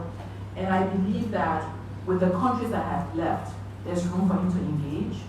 I believe that there's room for him to bring his knowledge and experiences to discuss how we can continue to work together in this sub-region. We may be able, I do believe and have faith, that we could have ECOWAS coming back together again. It's not impossible, but I know that Liberia should be seen as a leader in trying to do so. And I believe that Liberia has a role to play, a critical role to play. And one innovation I'll be proposing is that we allow space for that kind of engagement. And that we allow space for us to look at how we co-create the ECOWAS that all want to see. And co-create what we needed to be for the next century. So that ECOWAS remains a vibrant example on the continent. Let me say to you, in places I've served on the continent, ECOWAS was seen as an example for SADC and others. They always cited the success of ECOWAS. And if ECOWAS fails, it means that Liberia has failed. And we have a role to play. So that's something I'll be wanting to champion, Honorable Senator, to ensure that we reposition Liberia and our President to play a critical role. Liberia to Today, Liberia is the highest indebted country, $18.5 million United States dollars, receiving ECOWAS levy and not paying the money to ECOWAS. Can you assure us that you work with the Ministry of Finance to restore Liberia's dignity in the sub-region? There's so much, excuse me, sir. Honorable Senator, there is so much that has happened that has led to us having an image that's not the best. And there's a lot we can do. There's so many opportunities, and this is one of them. We need to pay our bills. We need to be responsible, and we need to be seen as leading the charge in terms of accountability to our brothers and sisters in the sub-region and around the world as it stands. And so I want to commit that if I'm confirmed, I will ensure I play my part with the Minister of Finance for us to live up to our responsibilities and be accountable to our brothers and sisters in the sub-region and the continent and the world. The world sees Liberia as pro-America, like the question from Senator Barney and others, where when the entire Africa is going one direction, Liberia most times go in the direction of the United States of America. I work in the sub-region. When I see my colleagues from the sub-region, from Sierra Leone, Ghana, Guinea, Bissau, or Gambia, you see them in Nigeria, you see their passport, 5 years visa, 10 years visa. America have limited to this country, our citizens, as our traditional ally, to 1 year visa. Sometimes our people go under the ring at that American embassy. Stand under the ring 4 o'clock in the morning, 6 o'clock in the morning. They either deny them already or gave them a maximum of 1 year visa. Sometimes single entry, 1 year or 3 months. They gave our former President Salim 3-month visa entry to America. Is there anything you can do about it to change this narrative? That our Sierra Leonean brothers, Guineans, Ghanaians, Nigerians, America gave them 5 years visa in the passport. And they treat our Liberian people under the hot sun and the rain for 3-month visa, 1 year visa. Can you think you can change that, or what's the cause of that? Honorable Senator, is one of the things that I know for a fact is unnecessary. I went for a visa one time in the Gambia, and usually I would just get a G4 visa because of my role and so forth, but I wanted a personal visa. And I was told we will give you multiple years visa, but we can't. And I asked, but why? So especially for your role, for your function, we'll give you 5, 10 years, but you have a Liberian passport. And I asked, what's the problem with my passport? And it's the issue of reciprocity. We have to ensure that we, as Liberia, if I'm given a chance, if I'm confirmed, that we put in place a mechanism to ensure that we give visas in a way where we are expecting reciprocity. We should give, why do we not give the US 5-year visas? We'll not get 5 years from them, we don't give them 5 years. We are short-sighted when we look at collecting fees for every visa. We are short-sighted. We should be looking at the long-term vision. What is best for the citizens of Liberia? If we give the United States 10 years visa, they will change the 1-year visa for us. And I think that's something we need to discuss with you all as a committee.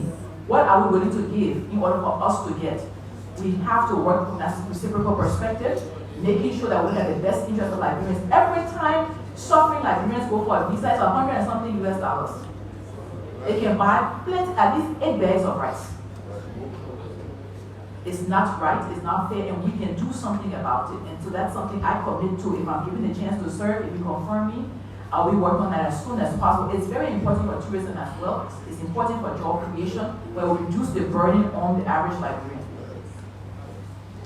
Thank you, Madam. Liberia, as a member again of ECOWAS, allow Liberians to use Ghana as a hub.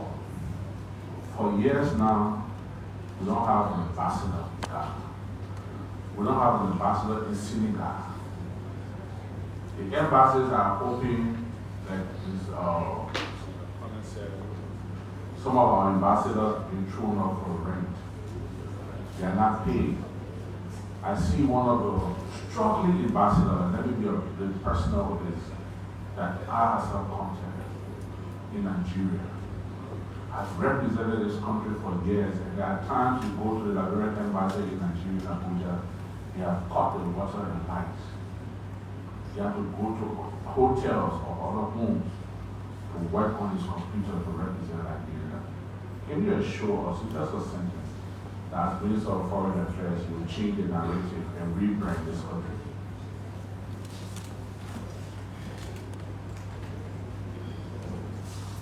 Honorable Snow, Honorable Senator, I don't want to be held in contempt. I can guarantee you, if I am confirmed, that we'll look at strategic positioning of our ambassadors, putting our ambassadors, the talent, the wealth of experience in places where they will serve the economic interest, the development interest of Liberia the best. You mentioned one ambassador. I worked with him before when I was in Nigeria. I served in Nigeria for 5 years. I was the one that intercepted the return of Patrick Sawyer's body to Liberia and ensured that it was cremated on that morning. And I served as one of the team leaders for management and coordination.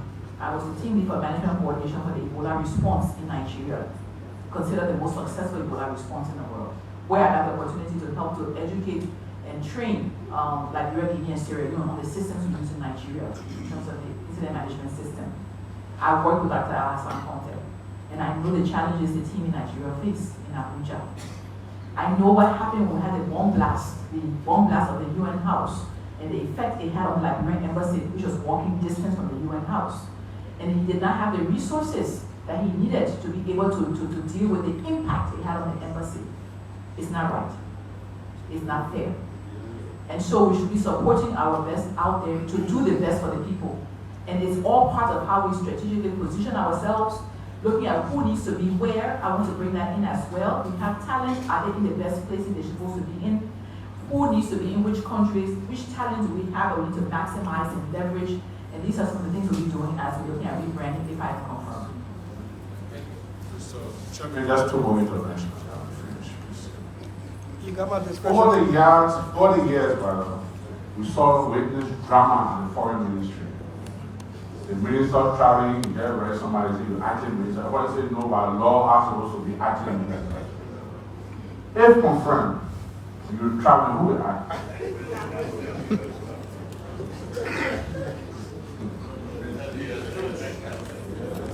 Honorable Senator, it will depend on who's in the country.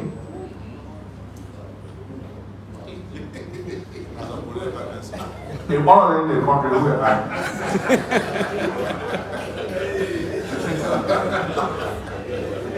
The land of succession.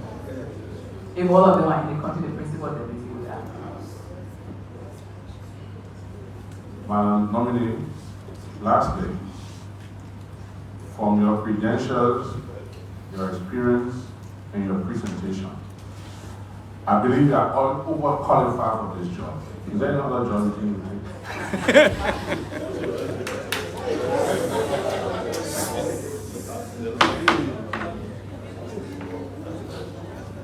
When I was contacted on November 14th, the second time, being asked to come back to the UN for a position in Italy, I reflected and I asked myself, did I make a mistake in leaving early, coming back home? I said to myself, the people asked me in July, I told them no. They asked me again in November, maybe I made a mistake and we're trying to give you a second chance to go back. But I can tell you, as I sit here before you today, I would like you to give me the chance to serve as the Minister of Foreign Affairs. All of my experiences, all of my capacity, my skill sets, the people I know, and the places where I've served and delivered results for them, all of that I will bring to bear for the people of Liberia, working with you, working with the other ministers. And this is where I believe I will serve the President best, because that's what he decided. So, Chairman, thank you very much. Thank you, Madam Nominee.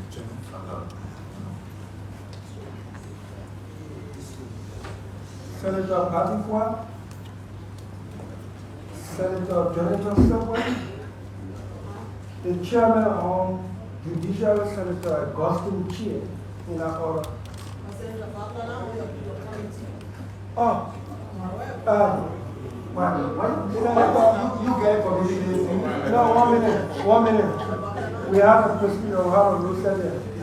Senator Butler from Cape Back County, then to Senator Batikwa, and then Senator Subway in our order. Thank you very much, Mr. Chairman. Let me use this time to congratulate the nominee for her preferment. I have followed forward like many others in the room.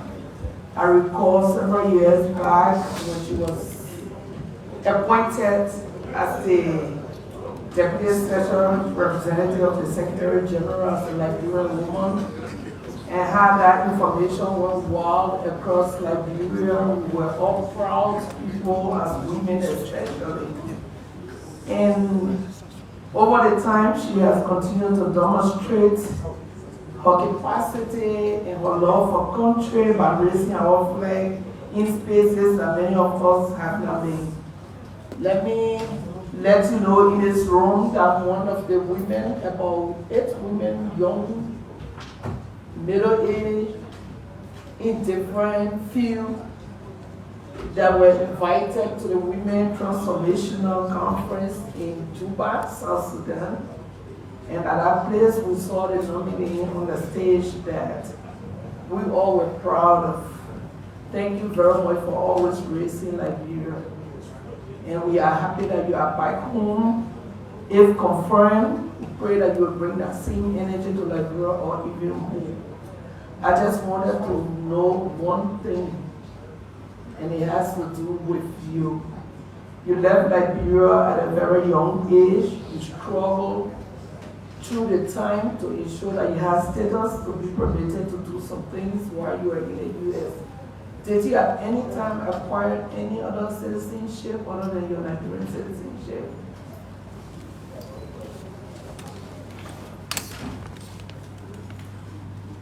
It may sound like a simple question, Honorable Senator. That's a huge question. I have 3 U.S. citizen children who could file for me if I wanted. And I intentionally chose, I don't want any other citizenship besides Liberian citizenship. I am a Liberian only and will remain a Liberian only till death. Thank you very much for that clear answer. With that answer, let me again congratulate you for your preferment. The committee will meet and consult after this hearing, and we will take the decision. Thank you.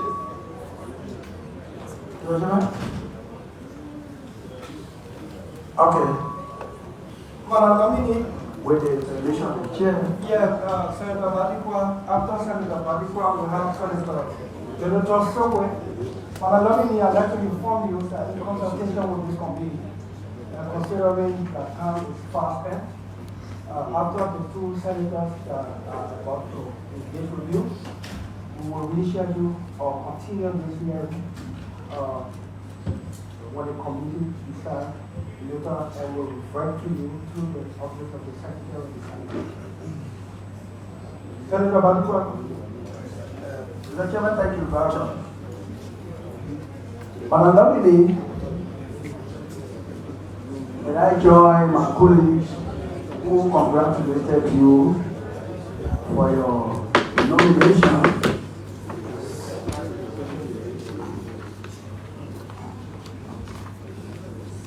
Madam Nominee, I don't know whether you are aware, but you may not. The officials of government, one of the treatments that they have to show distinction is the passport that they possess, the diplomatic passport. I don't know whether you are aware that Liberia's diplomatic passport that is in the possession of officials of government. One of our friends that you refer to as our traditional ally, America, If you present your diplomatic passport to them, they have, because they devaluated it, so they will ask you, no, you can't take this passport to our country, you have to take an ordinary passport. What are your plans to show that our passport is again recognized, the recognition is restored?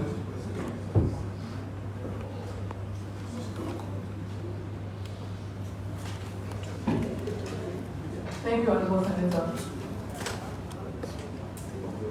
The issue of the passport and ensuring the dignity of the passport will come in with the management of the passport system and ensuring that the passport is treated in terms of strengthening all of the leakages and all of the issues that exist in relation to our passports getting out into the wrong hands. If I'm confirmed, I'm committed to ensuring hands-on as it relates to the passport. I'm committed to ensuring that me myself, if I'm confirmed, I'm committed to ensuring that I do not delegate that responsibility at least for a year, where I can be sure of where the diplomatic passports are going and making sure that the diplomatic passport is respected.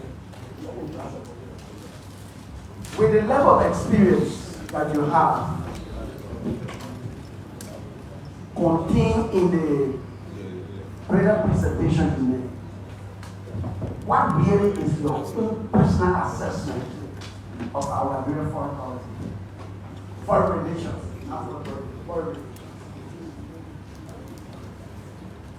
I believe our foreign relations, we have been working very hard as a people to ensure that we have good relations, good neighborliness. Currently, we do work hard at it. We do have some challenges.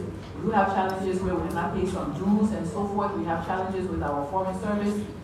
At the end of the day, it's about how we fix it and how we strengthen it, how we ensure that we continue to make it better with those who are out there serving in our foreign missions. All the challenges that have been listed here today from different senators, some I listed myself, all of those challenges are real.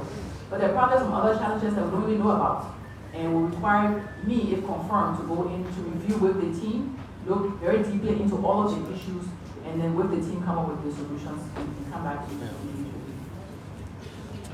As a member of the Foreign Relations Committee, during the 54th,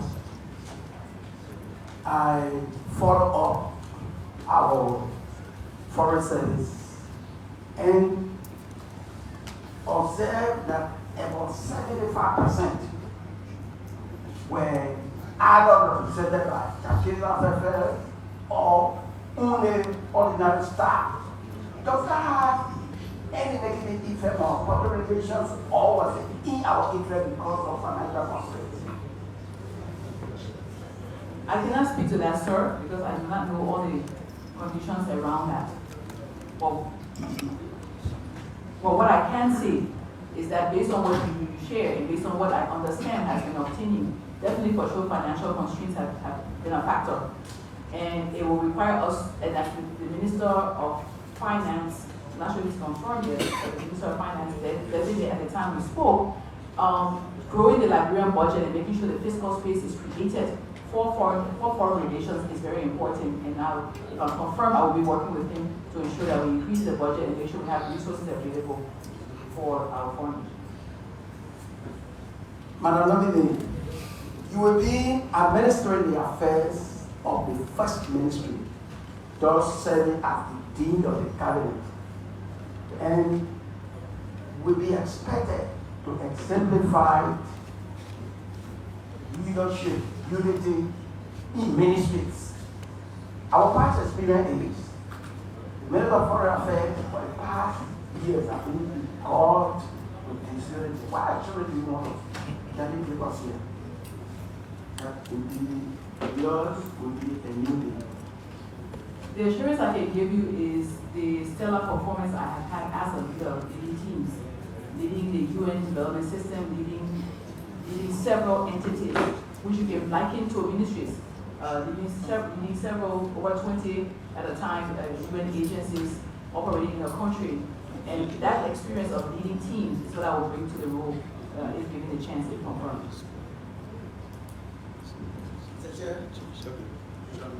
Mr. Chairman? Thank you. Thank you. Madam Nominee, we are consulting, and it will appear that some of my colleagues, or majority of my colleagues, are still anxious for us to be here. Right. So, as a very liberal chair, I will Mr. use Chairman. I will use Chairman. with a discretionary right. Yes, Chairman. My co-chair will ask questions. I will close the questioning. But before then, there are other senators still here. I have not asked. I want to remind you that. And I will be the last to ask questions.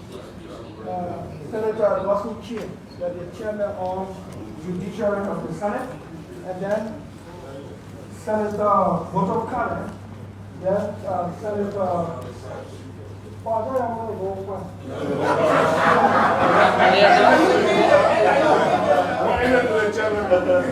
Then Senator Dogo,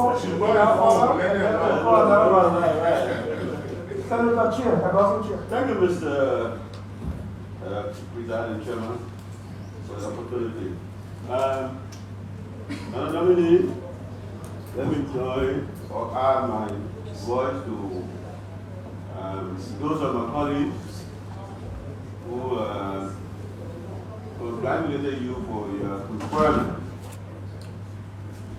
In the interest of time, because everybody is talking about shortening the time so that we do it all today, so that you don't have to come back. And I want to say thank you to the chairman for getting into that. And so instead of 6 questions, I will reduce mine to 3. And I'll go straight to the question, ma'am. My first question is, do you support the one-China policy? Correct.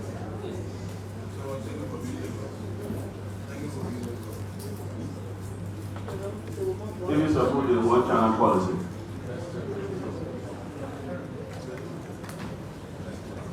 Honorable Senator, I support very strongly the rule of law, and the one-China policy has been codified in Liberia, and so I will uphold the rule of law and uphold the one-China policy. China has become a global power, both economically and militarily. And there has been this rivalry between China and our traditional ally, the U.S. A clash of interests in the world. Do you believe that we can have a strong dual relationship with China and the U.S.? In other words, can we maintain a cordial, enduring relationship with the U.S. and China at the same time?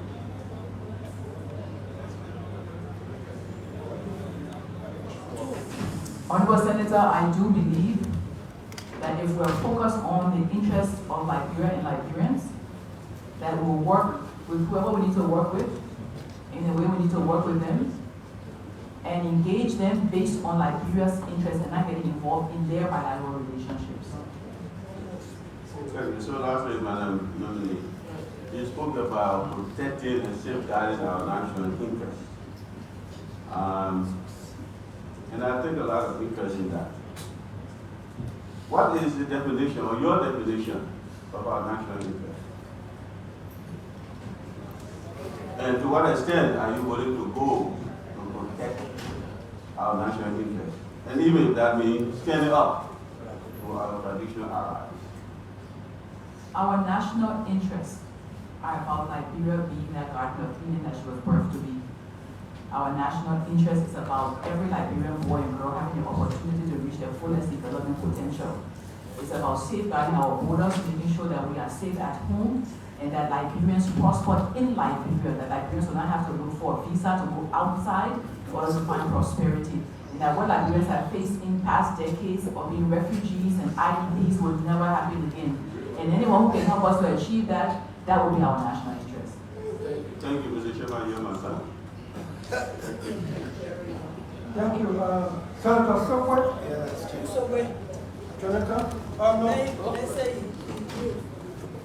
Senator Bodokana. They will want to say, anyone come. So they say, I will wait here. So good night, We can't talk long.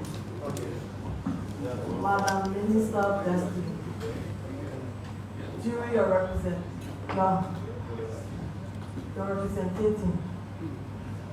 I saw the men head shaking. So I want to say congratulations.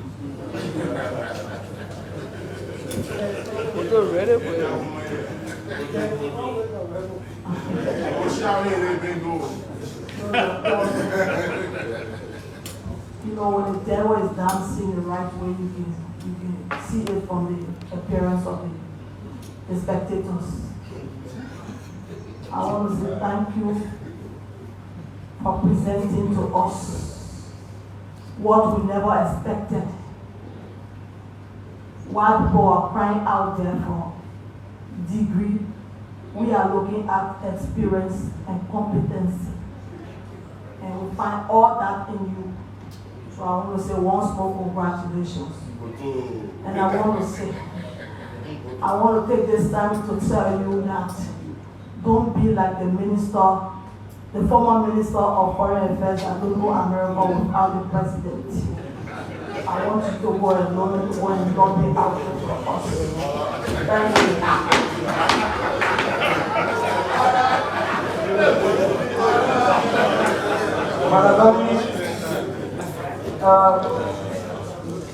Don't feel compelled to respond to the last comment.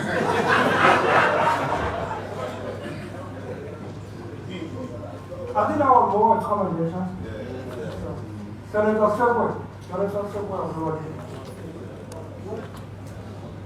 Okay, thank you, Mr. Chairman. So, Madam Nominee, let me commend you for your preferment.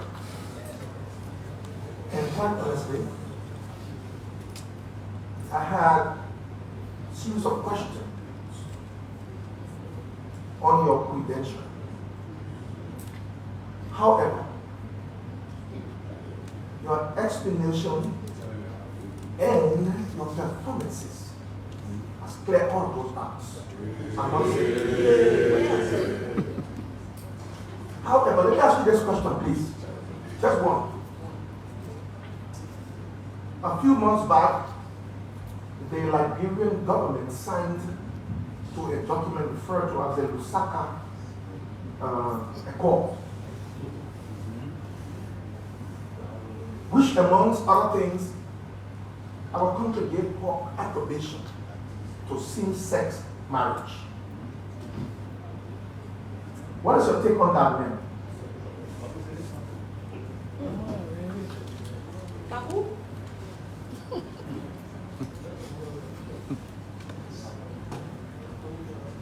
The question asked is a very important one that can only be answered by the Liberian people.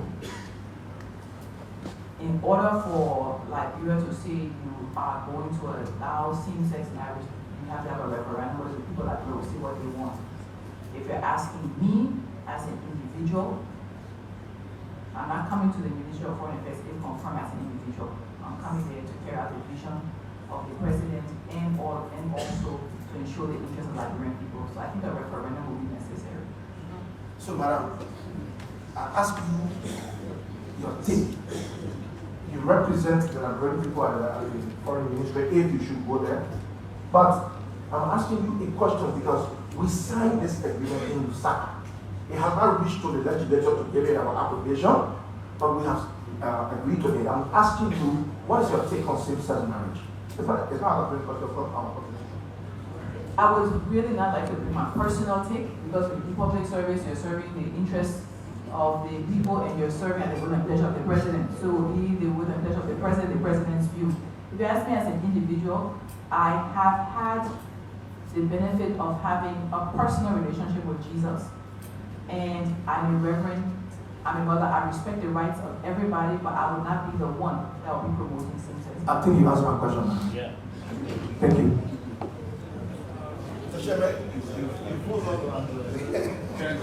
Senator Francis Dogo of River G County.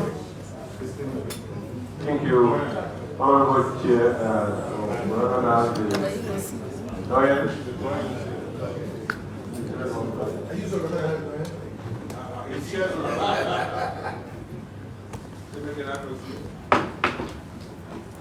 Yeah, before you proceed, as the protocol demands, we will recognize the presence of our colleague who just entered. We will do self-introduction as the practice demands.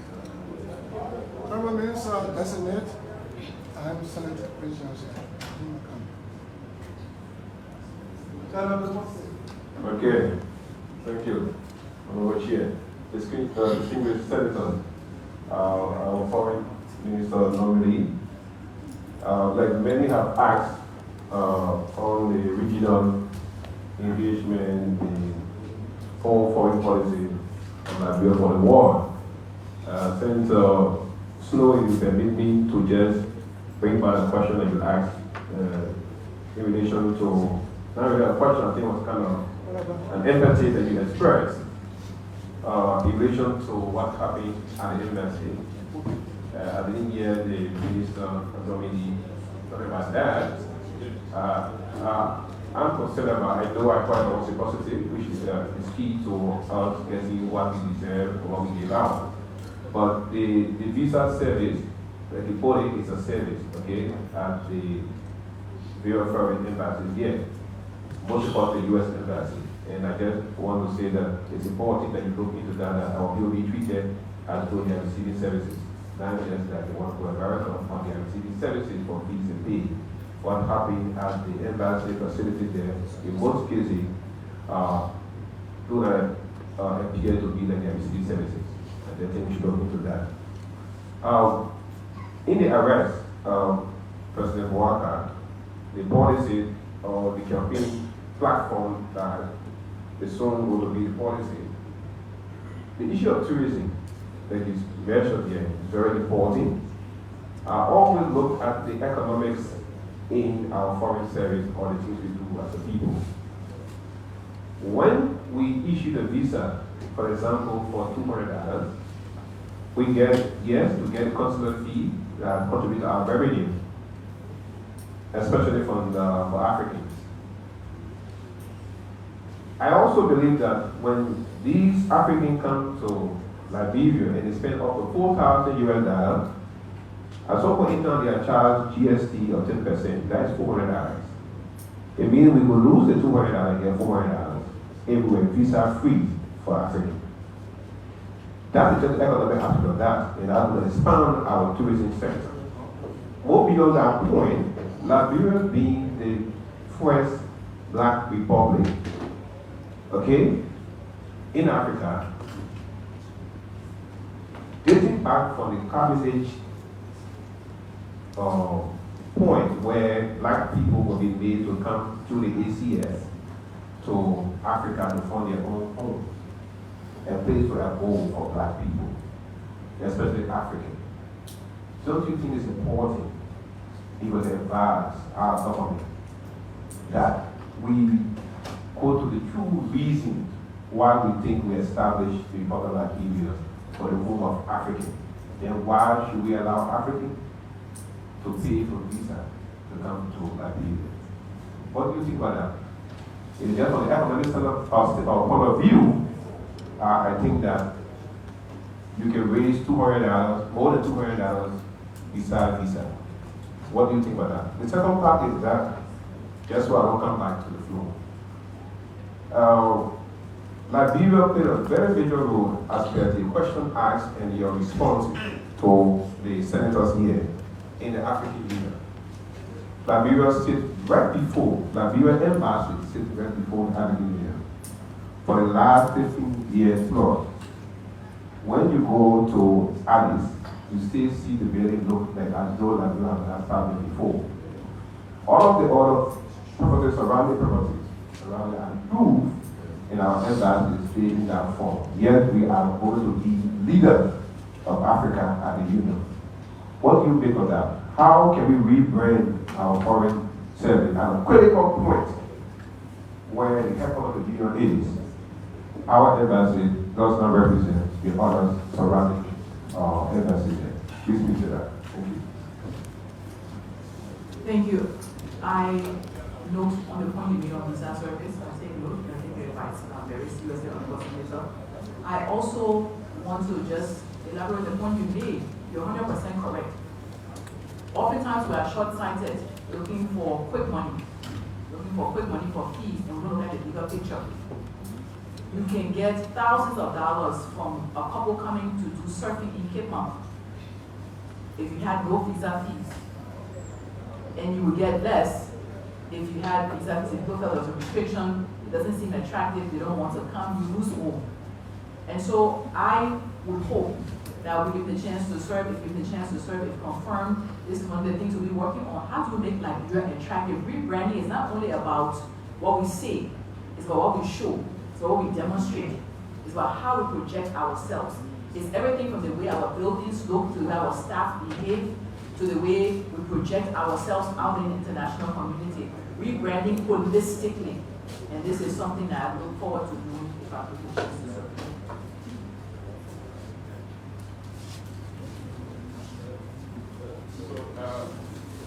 I know you said that you were thinking about the other ones, like the MSA issue with Addis.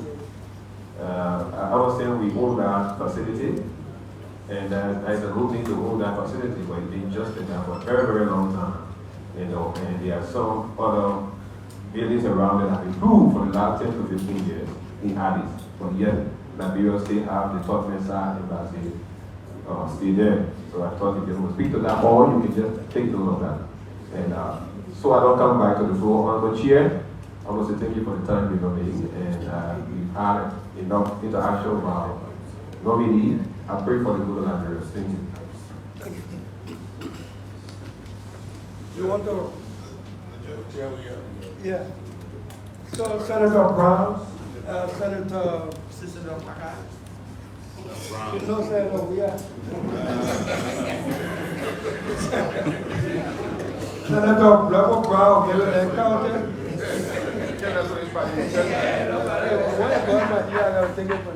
Thank you, Mr. Or Senator Samuel Momo. If he's not around, then Senator Tyler, then Senator McGill. Thank you, Mr. Chairman, for the dispensation allowed to non-committee members to interact with the nominee. I have, Madam, I have two basic questions, one on foreign policy, and the last on forward diplomacy. But let me first congratulate you for your preferment by the President, and to thank you so much for your presentations that you have done here.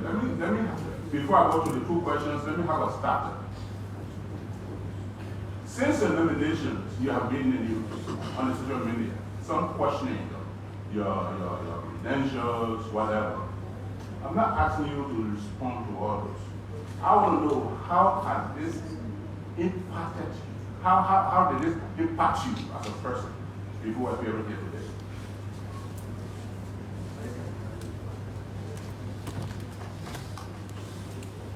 Thank you, Honorable Senator. To be very honest with you,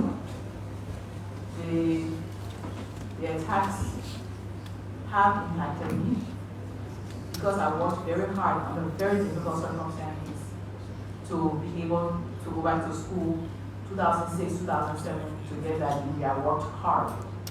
I worked very, very hard. It was very difficult with young children, having to take care of them, having to work and all of that.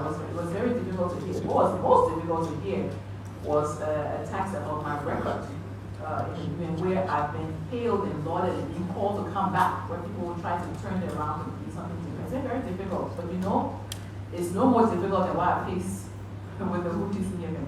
It's no more difficult than what I face in several settings where I've given great responsibilities, and I had to be resilient, I had to be focused, and I had to ensure that results were always at the forefront. And that doesn't change.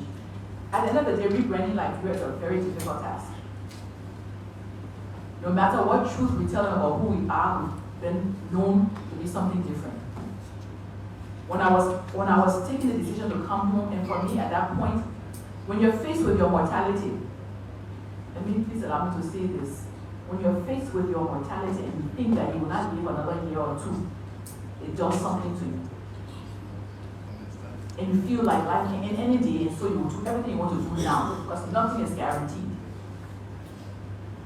And it's that drive, it is that tenacity that made me say, I got to go home and give my quota because I don't know when I will die. And so when you've done that, and you've participated, you've done the protective post, and you're fighting for your life, you're the nation builder you believe in, and your time at the sea library, remember people told you, don't go, Liberia isn't ready for you. Don't go, Liberians are this and that. I won't say all the things I heard in the international community about coming home. But a lot of things I heard, I faced. But you know what? We have to face it and go through it in order to transform Liberia. And I'm here for the long haul to work with you all of us to transform Liberia together, to make it a better place where hate and venom and bullying and all the things we do will not be the commonplace. We're transforming Liberia into a country where young people understand how it is to compete in the international community, how it is to go out there and serve and work, the dignity of labor, creating jobs for them to be able to work while in school and learning how to come out and being able to face others to get jobs and be gainfully employed to have their own families, and that's what they. I see that greater cause and purpose than I see things that happened to me in the last weeks. And for that, I'm grateful. Thank you, Madam. Senator Brown, Madam Lamini, in order for us to conclude today, I would think you want to shorten your responses going forward, especially one that we're due on Sunday night. Thank you, Mr. Chairman. Thank you. Let me go swiftly now to my two questions, and I want to type them at once. So please, if you can take note. The one is on foreign policy. Madam Minister designated every country's foreign policy is based on its strategic interest. If confirmed, why would you recommend to His Excellency to be Liberia's strategic foreign policy objectives? That's number one. Two, Senator Chief, our chief, before he left, he asked questions about the non-alignment. But that movement came about during the Cold War between the world superpowers. Those countries that did not want to be aligned with either of those powers formed what we call the non-aligned movement. President William R. Turnbull, the 18th president of Liberia, in the height of the Cold War, joined the non-aligned movement and declared Liberia non-aligned. We know the history, we know the aftermath, we know what happened, the consequences. But I want to say that Cold War politics seems to be moving again. We see the Russia-Ukraine war that has putting countries wide apart. My question is, in the event of a full-scale Cold War politics, what would you advise the president as regards Liberia's diplomacy and international relations? Those are the two basic questions. Thank you.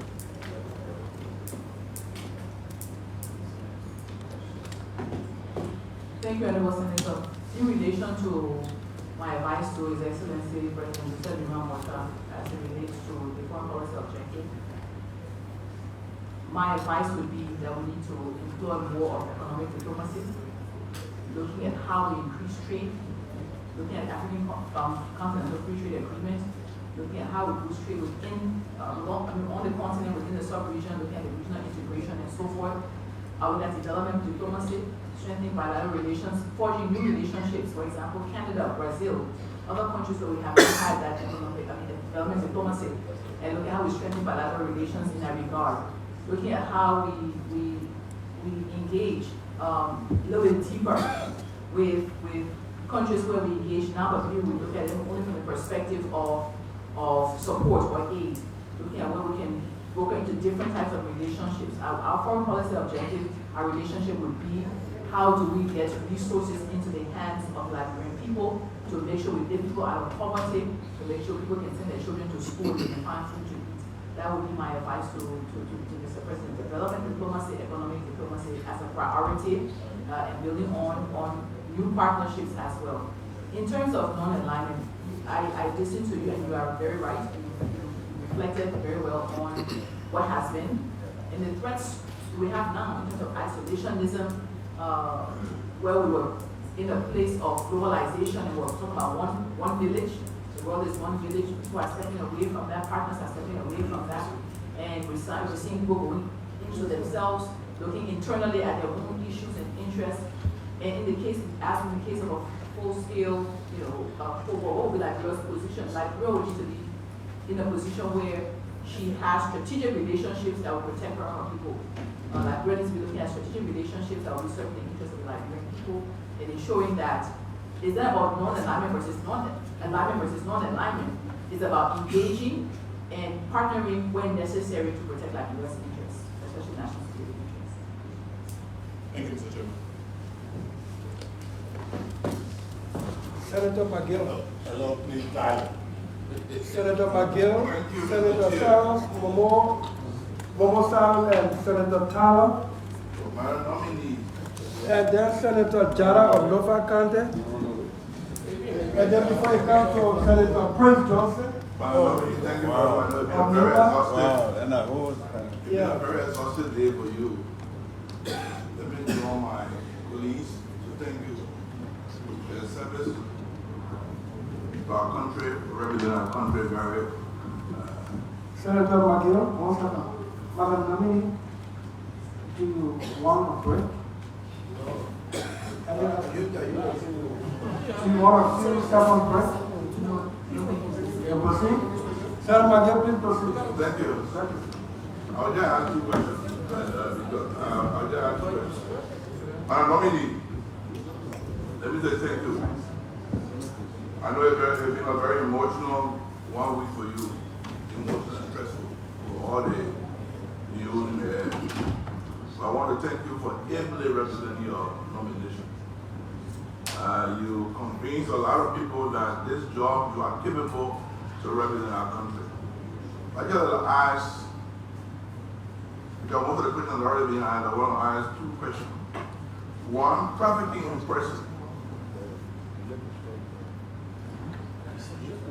As you are aware, trafficking in person has become one of the major issues. It's an international issue.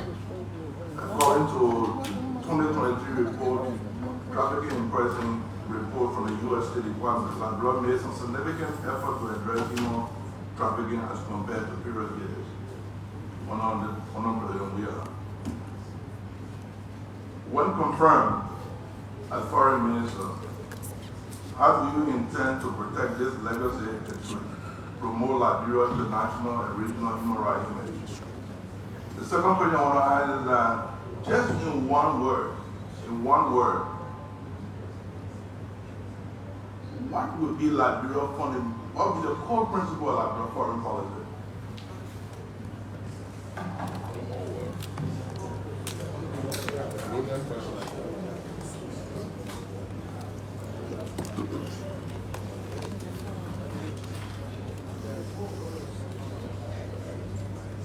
Thank you for the point on trafficking in persons, Honorable Senator, and noted on the reflections that you gave me just now in terms of what has been achieved in the past years.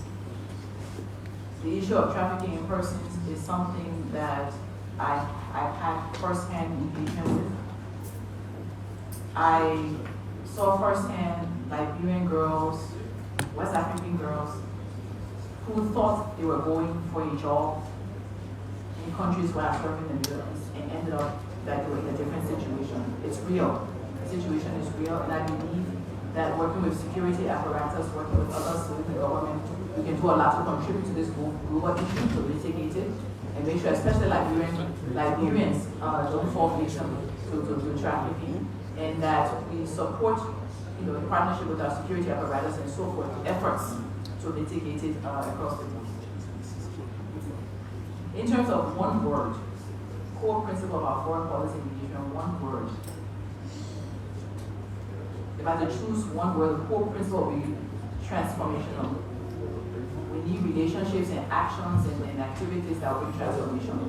So core to it will be whatever we can do that will bring transformation for us as Liberians.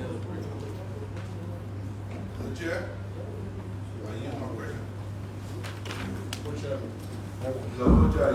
Thank you very much. Senator Sarah's Mahmoud and Senator Tara now. Thank you, Co-Chair. Good afternoon, Madam Nominee. The chair?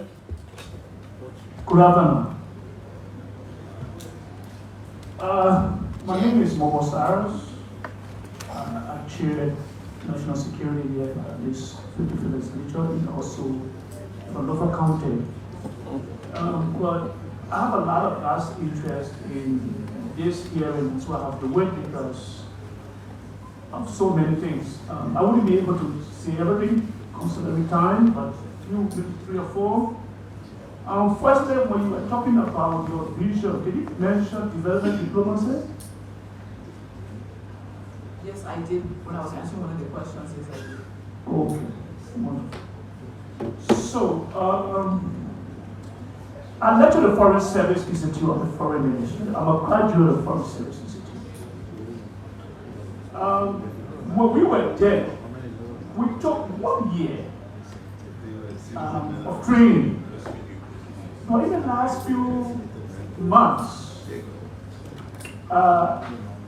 we were made to treat people just for 3 weeks, 1 month, and 2 months at most, and they were given, opportunity to go serve in the foreign service. I didn't feel good about that because I know 2 months is not enough to train our foreign service officer. We want to look into that foreign service institute to see that the writing is done so that the people who are graduates, represent us every in the international community. The foreign service institute is very key because that is where most of our diplomats are being trained to represent us. We want to look there critically. Good afternoon, good evening, Honorable Senator. Chairman. Yes, for the question. I agree with you fully that it needs to be looked into, not only in terms of improving the quality of the training, but also looking at it in terms of continuing education and retraining and upgrading skills and so forth. So it's something that's a priority that will be looked into. Thank you. So, the issue of honorary counsel. Before I became senator, I was the honorary counsel for the Czech Republic in Liberia. But a lot of things happened when I served there. And that brings me to a passport. A lot of times, applicants went there with Liberian passport to get visa to go to the Czech Republic. But I was doing most of the background check here with the passport reaches me. When I made my own background check, most of them were not Liberians, and I don't know how those passports being obtained. I managed to engage the foreign ministry about it on many occasions, but I never got a good answer about it. So our passport is in the hands of too many wrong people. Interestingly, when I served as a regional commander for national security for my ground councils in River States, when I served the county, before I left, I seized over 200 people by the passport. Interestingly, the passport in the hands of Lebanese. The diplomatic passport I'm speaking about here. I'm talking about 2006, 2007, 2008. But instead, I still see people coming to the Czech Republic for visa, and they carry the diplomatic passport, and they're not Liberians. So do you want to investigate the origin of these fake passports? Is it due to the contract that we gave to some Ghanaians, if I'm not mistaken? Is that where the leakage is coming from? Do they first got our database of our passport? Because the agency that's producing our passport resides in Ghana. And these fake passports are emanating from Ghana going to the Czech Republic. It's worrisome security-wise. Madam Minister, May you kindly check this when you get confirmed as minister. Thank you, sir. If I am confirmed, Senator, that will be something of a priority. I think in one of the discussions we had earlier, I mentioned that it's a national security issue. The issue of passports is a national security issue. If not properly managed, our national security is threatened. And so if I'm confirmed, I hope to work with all of you to look at these issues. I cannot sit here today and categorically say I know all the leakage points, or that I even understand the leakage points. I want to really, with the team that's already there, and with others, and doing a review, doing an assessment to understand it better, and for us to be able to take critical decisions around ensuring that the national identity of Liberians is safeguarded, and that Liberians hold Liberian passports, and including our diplomatic passports that are not in the wrong hands, not in the hands of foreigners and others who can abuse it and minimize the privilege that we will enjoy as Liberians. Okay, so lastly, Madam Minister, yesterday, I've been researching you. You said it's still whole presidential ticket. You had an offer with WFP sometimes in July of last year to sell WFP. How did that work?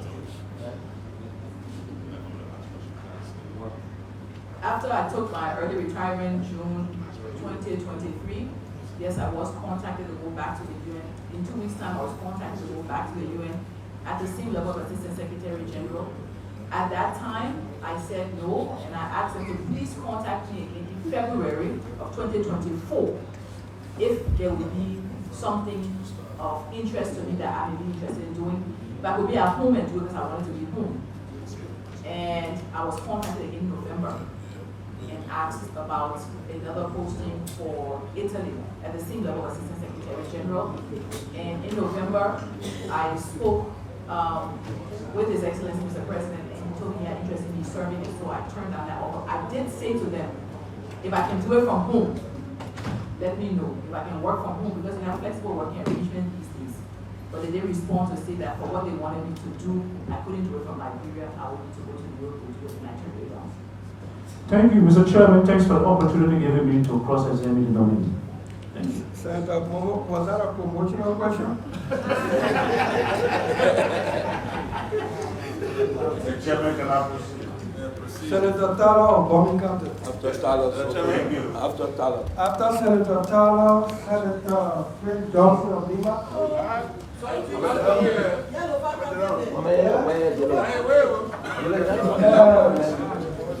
The chairman is using his discretion. Senator Prince Johnson, Senator Joseph Jalak of Lofa. Madam nominee, congratulations for your preferment and for a splendid presentation this afternoon. I listened to your presentation and I perused your mission on pillows for the Ministry of Foreign Affairs. We both, I think, you understand both your responsibility and the challenges at the ministry. From listening to you, I believe you gave a clear-cut approach to how you assume your responsibility, how you face those challenges, and so I have no doubt. Anything you say? Yeah. Why are you suited for the job is been demonstrated here today. And because our colleagues have exhausted almost all the questions. You want to say congratulations? Hold on. That's not right. That's right. She asked for vote. That is not vote. You don't get control over your honorable. Congratulations, she asked for vote. Because she can't vote. Senator Peno, let's proceed. Senator Tala has a right to express one gesture. The committee will decide. Thank you, Chairman. And he's not on the committee. But he has to rise as senator. Yeah, right. Put on the floor. Senator Prince Johnson of Lima and then Senator Joseph Jalak of Lofa County. The two last. Your power get a few more hours. No, Queen Moi and Open. No, after me, I pray. Why are you talking? Where you? Prince Dawson. We'll see who they got that place today.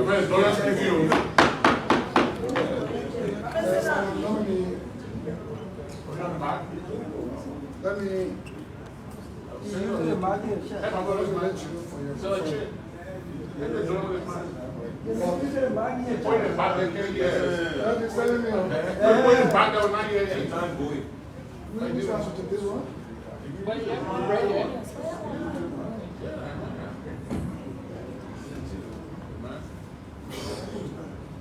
Let me say thank to the President for your referral.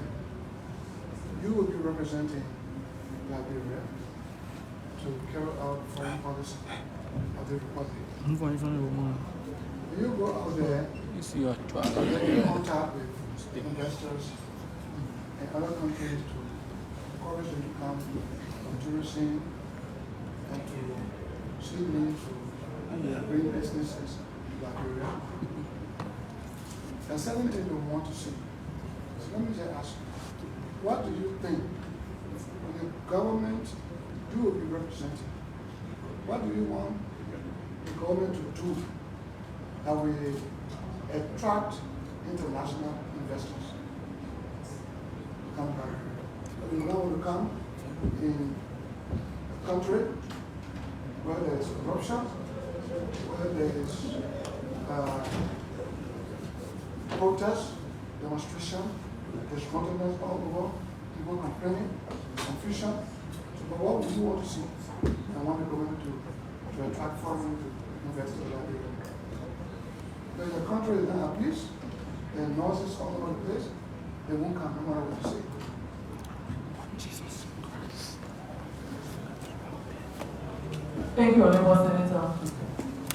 The point you make is a very important point in terms of foreign direct investment for Liberia.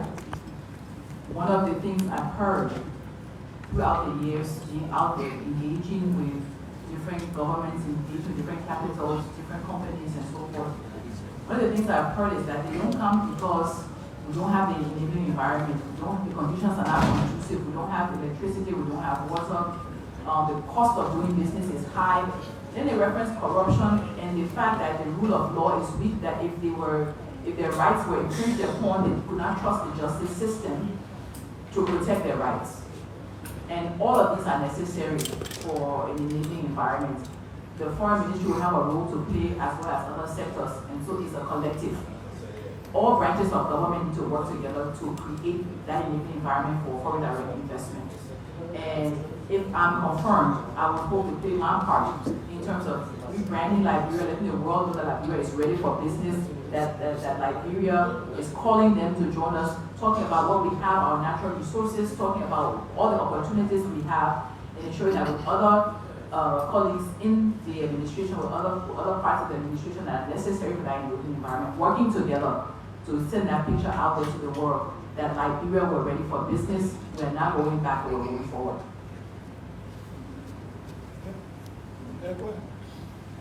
Okay, question 2.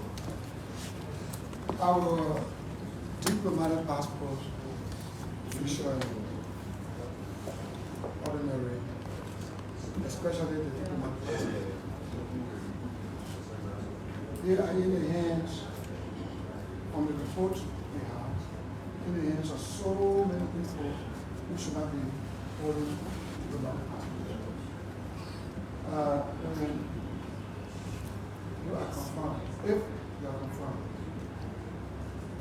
are you going to revoke the diplomatic passports, official, and bring in new one to ensure that those people who got them will not use them to penetrate and cause trouble for other countries, and cause trouble and damage the name of our country?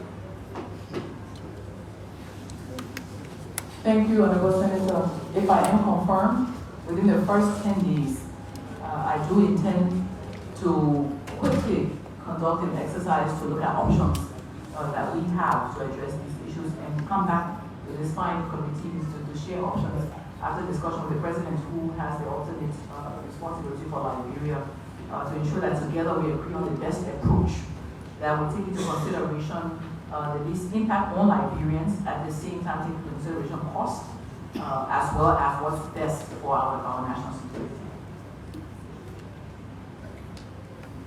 Thank you, Senator Johnson of Lima County. Senator Joseph Jala of Norfolk County. Followed by Senator Queen Boyd of Vaughan and Lopez of Grand Gillette. And then the co-chair of the committee, Senator Silva. Okay. They are followed by the co-chair of the committee, Senator Sara Joseph Nyanti. The chair will conclude. Thank you, Chair. And let me thank the President for ably nominating one of our best in the country and in the South region. Time is fast spent.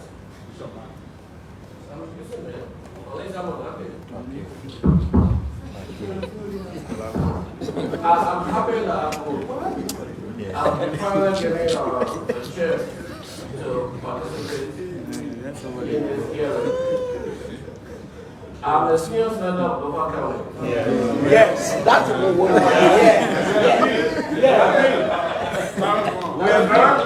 That is very important. So, the way the question, the hearing was anticipated, I changed my paradigm.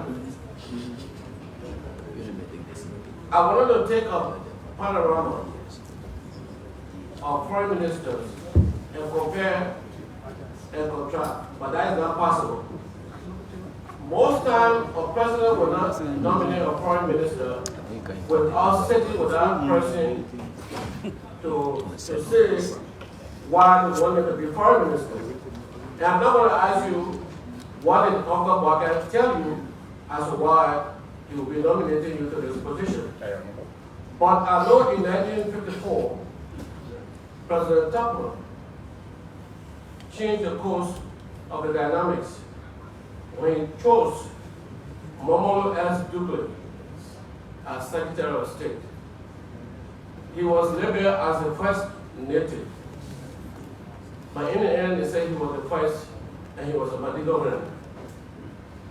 When Secretary of State Dugley, before appointed, and Tupman started up, for Tupman to inform me as to why he would be chosen, Tupman was drinking brandy. And I was not born, I was there in the meeting. But I put the president, I told you. I was not born, I was there at the meeting. President Tupman was drinking brandy and holding his cigar.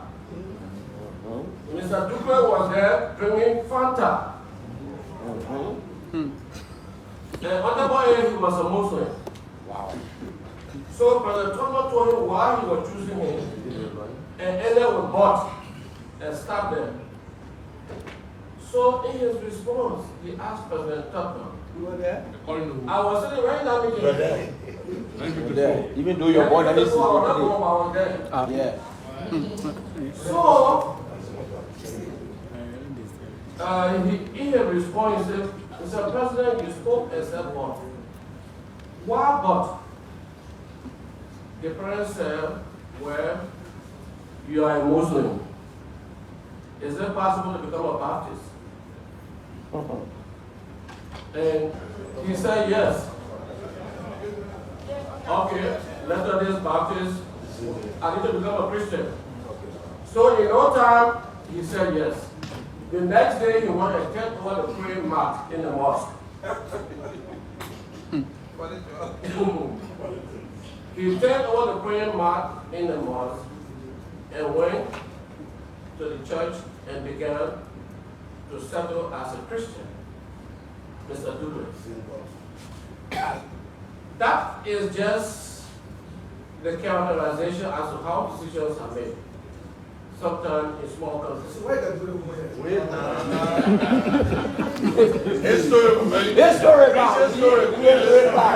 History, Go ahead. I'm telling you in respect to this woman's credential. Because when I listen to the media is a question. Bring it home, brother. Bring it home. Yes. So the reason why I'm trying to say that there is a conversation between you and the president. I'm not going to ask you for that conversation. So because of that, I will vote for you. Thank you. However, Liberia was the only country, or was the country whose vote crossed Israel in 1948. Yes.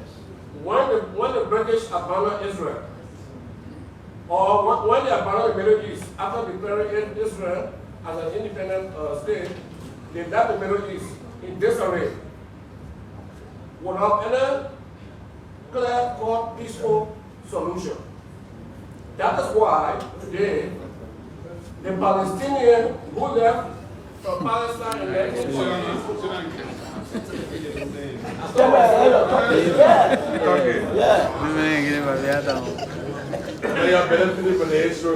Like what we are saying, when instead of them, we are understand good. Well, I join it. Okay. Go ahead. Go ahead. Wants to talk here. Oh. But I just bringing this to say that I would already give up. Wait till you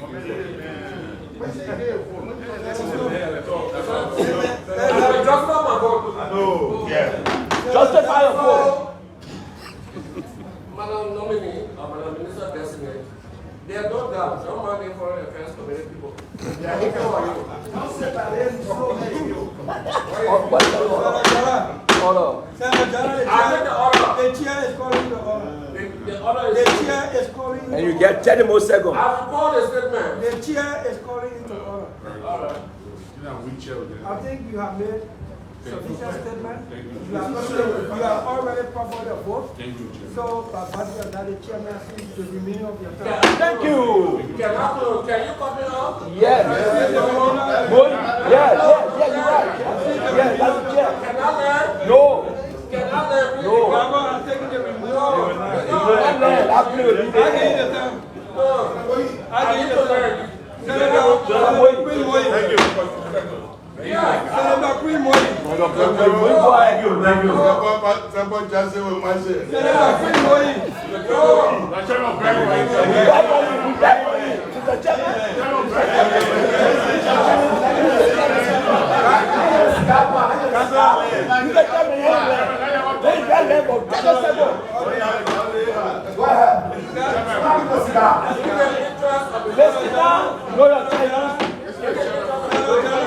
In the interest of the committee and the hearing, Senator Moyi to learn, I give you 10 minutes.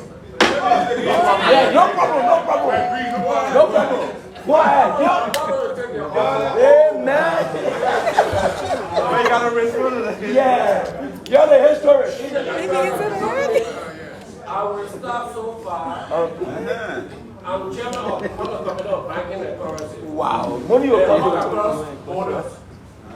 It's not across borders. Banking and currency is not across borders. So I take interest in the confirmation. That's why I'm here. And I will work with those who have promised to work with you. As one of those who spend time on foreign policy. Okay, thank you, madam. Congratulations. Thank you. So what is guy? Thank you, but that and the John was cigar. Yeah, well, thank you. Thank you, Mr. Chairman. Thank you, Mr. Chairman. So the nominee, President, I want to say thanks to the President of the Republic of Liberia for nominating you. And also thanks to the chair for delaying the confirmation a little bit. For the fact that when you were nominated, the noise and the news, everything started to fall on us. And I think by allowing the hearing to be held today has given us sufficient time, and those that even question your credentials to prove you wrong. now that we have had sufficient time and we have sat and listened keenly to your presentation, convincingly, I think all I can say to you is to say thanks for, proving yourself to the Liberian people through the senators that are in here. Officially, we met on 2 occasions, and I kept telling you, Minister, and you were pushing me back. You said, well, I agree. Minister, you said, well, I agree. So my question is, having presented your vision and answering all the questions, very, very straight to the point, convincingly, are you convinced that you're going to be the Minister of Foreign Affairs of the Republic of Liberia?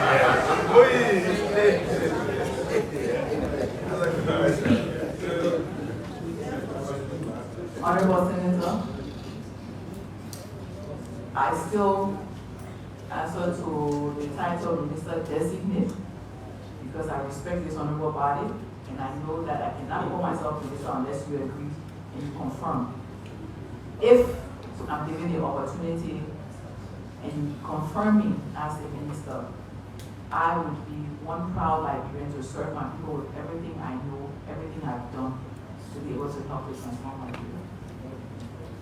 Thank you. And rest assured that if the committee comes up with a report to confirm you, you'll have my vote. Thank you.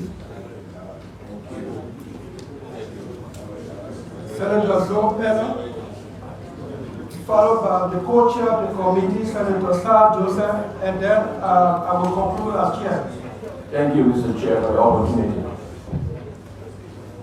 And now, Minister Destiny, I have only one question for you. During the inauguration, you were just a common citizen at 10, I stand to be correct. Now you are Minister of Destiny. If we ask you, if confirmed, how will you grade the foreign affairs during the inauguration, the protocol took place on the 27th of January? How will you grade the outgoing Minister of Foreign Affairs, the kind of protocol they put together on the 27th of January? How will you grade them and well? I got concerned that foreign ministry program. Anyway, when I finish, you can come and make correction. So what will you do to make it better, more than that, or to make it the same way in the future?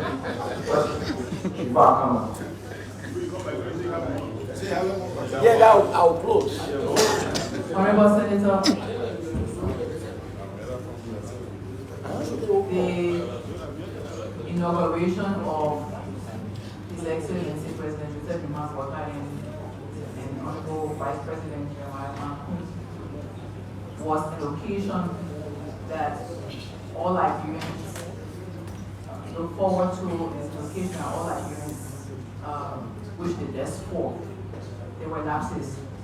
I cannot sit here today and say I can give directly account for who was responsible for different lapses. All I can say is that there's room for improvement for all of us. But I believe on the legislative agenda that the President put forth in terms of a Transitions Act, this is very important. The Transitions Act would spell out roles and responsibilities very clearly. There will be no room for ambiguity, no room for passing the blame and passing the buck. It will be very clear what's expected of everyone for us to have a stellar inauguration. And I believe with your support, with the legislative support, we can have that Transitions Act in place. And we look forward to the foreign ministry under my leadership, if I'm given the chance, if I'm confirmed, to ensure that the performance of the foreign ministry will be improved upon and working with others that will not have the lapses that we had in this inauguration. Thank you. Having listened to your answer, I've been following all my colleagues in the room here, And now, Don't say nothing else. all of my all of my allies, like former Speaker Tyler, Speaker Snow, and my former protect, and my chair or executive, former deputy speaker, and my junior brother. Let me serious. But I'm serious. Yeah, I'm serious. Boto,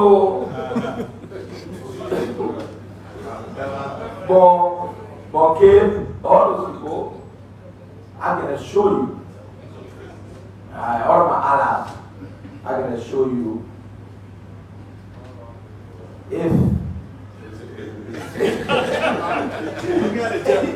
the chairman will bring a good report, and I believe you're a man I can reason, and you saw the way you handle the committee today by telling the Liberian people. Thank you, Sir Roberto. Thank you, Sir Roberto. So, thank you. People of Grand here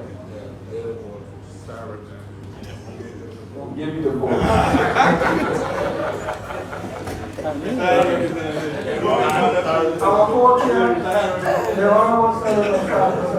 Thank you, Mr. Chairman. And colleagues, again, congratulations for the nomination. Can you open the doors in Washington, D.C.? As the same, the doors are closed. Your work with the United Nations, is different from that of the work that you're going to be doing in DC. Can you open the doors in DC? The door been closed. Yeah, he said the door been closed for 8 years. 6 years. Thank you, Honorable Senator, for the question.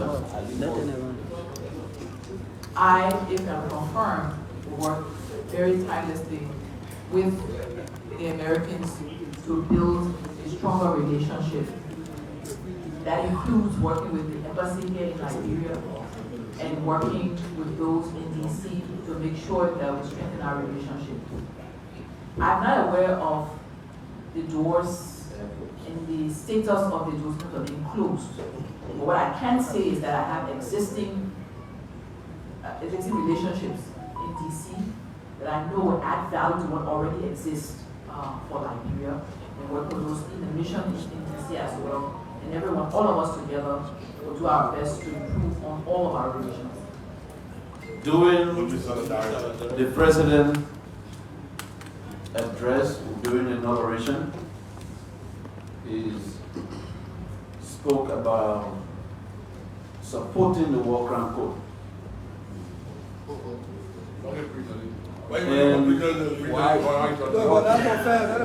And you are here when confirmed will be the principal representative in the implementation of that. Do you agree with the president considering your work relationship with the United Nations? Do you agree that we should go ahead and open the war crime court in Liberia? The issue of the president's, thank you, Senator, apologies for not acknowledging you first and foremost. Thank you for the question.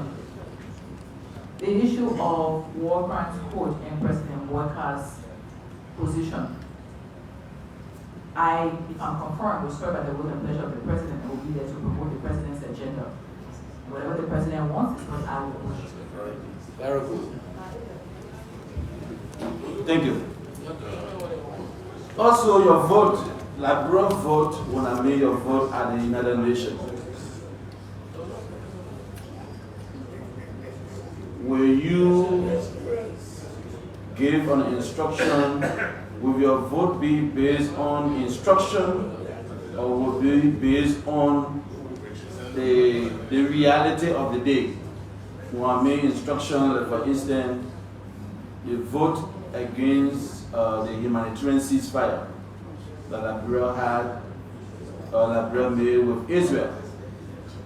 If it was in your case, serving as foreign minister, what will you, if there was a vote again, what will you advise that Liberia vote in favor of humanitarian ceasefire, or we will follow based on our connection with the United States?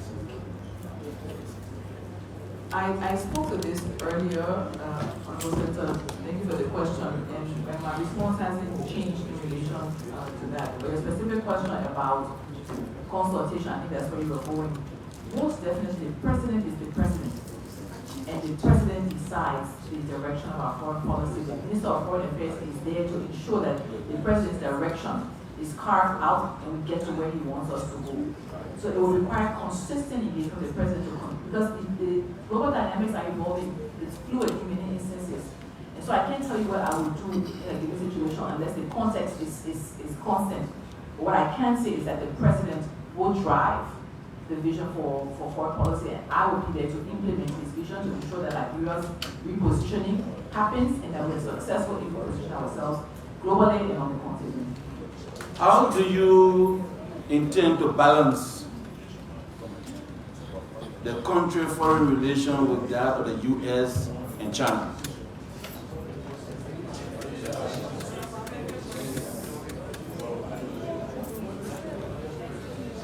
Honorable Senator, what I would intend to do is to continue to ensure that Liberia focuses on Liberia's national interests, working to develop Liberia, and whoever can help us to develop Liberia will be engaging with them in a way that's mutually beneficial, not getting involved in other countries' bilateral issues. What is your view relating to embassies, Liberian embassies? We have many embassies around the world, and now having the resources to support them. What is your view? Do you believe, or do you think we should shut down some of those embassies where we are not able to handle?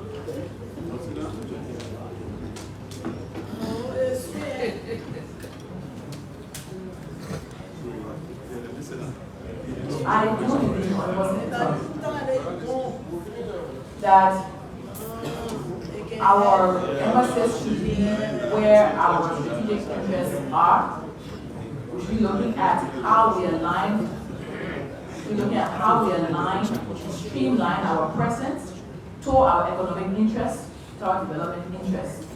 And what I can say to you is that I hope to have the chance, if I'm confirmed, I will have the chance to be able to serve. In serving, what I would like to do is to review where we are, look at where we need to be, look at current relationships and future potential relationships, and with all of you, come back to discuss how we position ourselves. President, there's a situation with our citizens in Turkey. Turkey, where they have control of Cyprus, where we have our international students studying there. And the Turkish, one of their companies is operating in this country that benefit millions of dollars from the concession agreement. But our citizens in Cyprus, where Turkey is in control, we have hundreds of them in prison in Cyprus that went for study. What is your advice to us as a country? They are benefiting. Our citizens went for study only because of permit. They are unable to pay the school fees and take care of permit. And because of that, they are languishing in jail. What is your advice to us as a legislature? Honorable Senator, in relation to the situation in Turkey, I know somewhat about it, but I don't know that much. And it would be important if I confirm that I look into it, to understand the situation, understand what led to it, understand how it's impacted us, and then offer solutions to deal with it. My last child is in Turkey, is in Cyprus. My last child is studying in Cyprus. And so I know some of the issues that Liberians face in Cyprus. But I do it from the perspective of a mother. I don't do it from the perspective of a foreign minister. And they've confirmed how we will continue into that. Thank you very much, Mr. Chairman, and members of the committee are you. Thank you. Following a long day, we are just about to wind this thing down. I want to thank EOBC for carrying this confirmation hearing live for people to hear. Tell me what's of interest to the country. Madam Nominee, in 2009, I contested for senator at the Nauru, but went for a central debate at City Hall. And somebody asked me, they said, Mr. Dillon, we heard that you are not a high school graduate. To prove that you are a high school graduate, can you name 5 of your classmates? So I stood up at City Hall and I said, but I graduated 20 years ago from Westchester High School. The best proof of my graduation from high school is school document. 20 years ago, if I named John Brown as one of my classmates, you will know him. He said, oh, the man, your classmate. Since 2009, that thing has still going. Since 2009, at Taya explaining the school has spoken. We have gone to school activities where class of 89, class of 88, we now sit down, we went to funeral of the principal, the late principal Bomi in Brooklyn. We wore different t-shirts to identify class by class. Still, people say I'm finishing high school, so I come and say integrity and leader. Yeah, you know that. I brought this thing to say that singular answer, the way I responded, is stuck in people's head today and they just ran with it. They don't finish high school, they don't finish high school. Madam Nominee, do you care to speak about your academic credentials? It is casting dark expression on your own character and integrity. With your excellent display here of your experience, deep experience in foreign services related matters. Can you speak to your academic credentials? Yes, sir.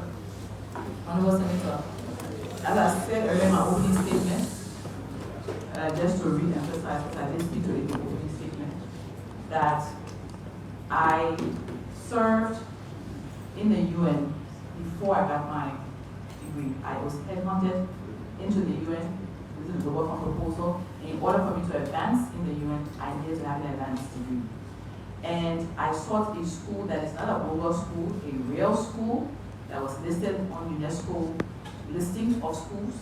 It's a worldwide listing that is available to everyone. And in 2006, when I was looking for a school to go to online, I identified Andrew Jackson University. I paid tuition, I took my classes, I ordered my books by DHL to Nepal. I did all of my classes and I completed my master's, as I said. And to prove to you it's not a global school, at the end of the day, it was changed. And I know there's some schools we had in this country before that closed down. And my cousin went to St. Patrick's. There's no St. Patrick's anymore, there's any to St. Patrick's. At the end of the day, Andrew Jackson University changed to New Charter University. I was not a student at New Charter University. And so, Madam Nominee, let me save you and us the headache. The committee will refer to you regarding your submission of your CV and your academic credentials. The committee will refer to you as to whether there are additional questions that you need to answer and what you need to notarize it so we can keep it. Just in case. I wanted to be clear with that. Madam Nominee, there is an ongoing investigation for sale or theft of Liberian passport that you'll be inheriting that was instituted by the former President George Weah. Will you continue that investigation? It is ongoing. Should you be confirmed, you will inherit it. In Liberia is on sanction because of that. Investigation will help him get on a sanction. I'm talking about the former passport director, Andrew Wampru, or it will have to remove him or keep him there and punish other people who may be found culpable. Do you commit to continue or picking up that investigation? Because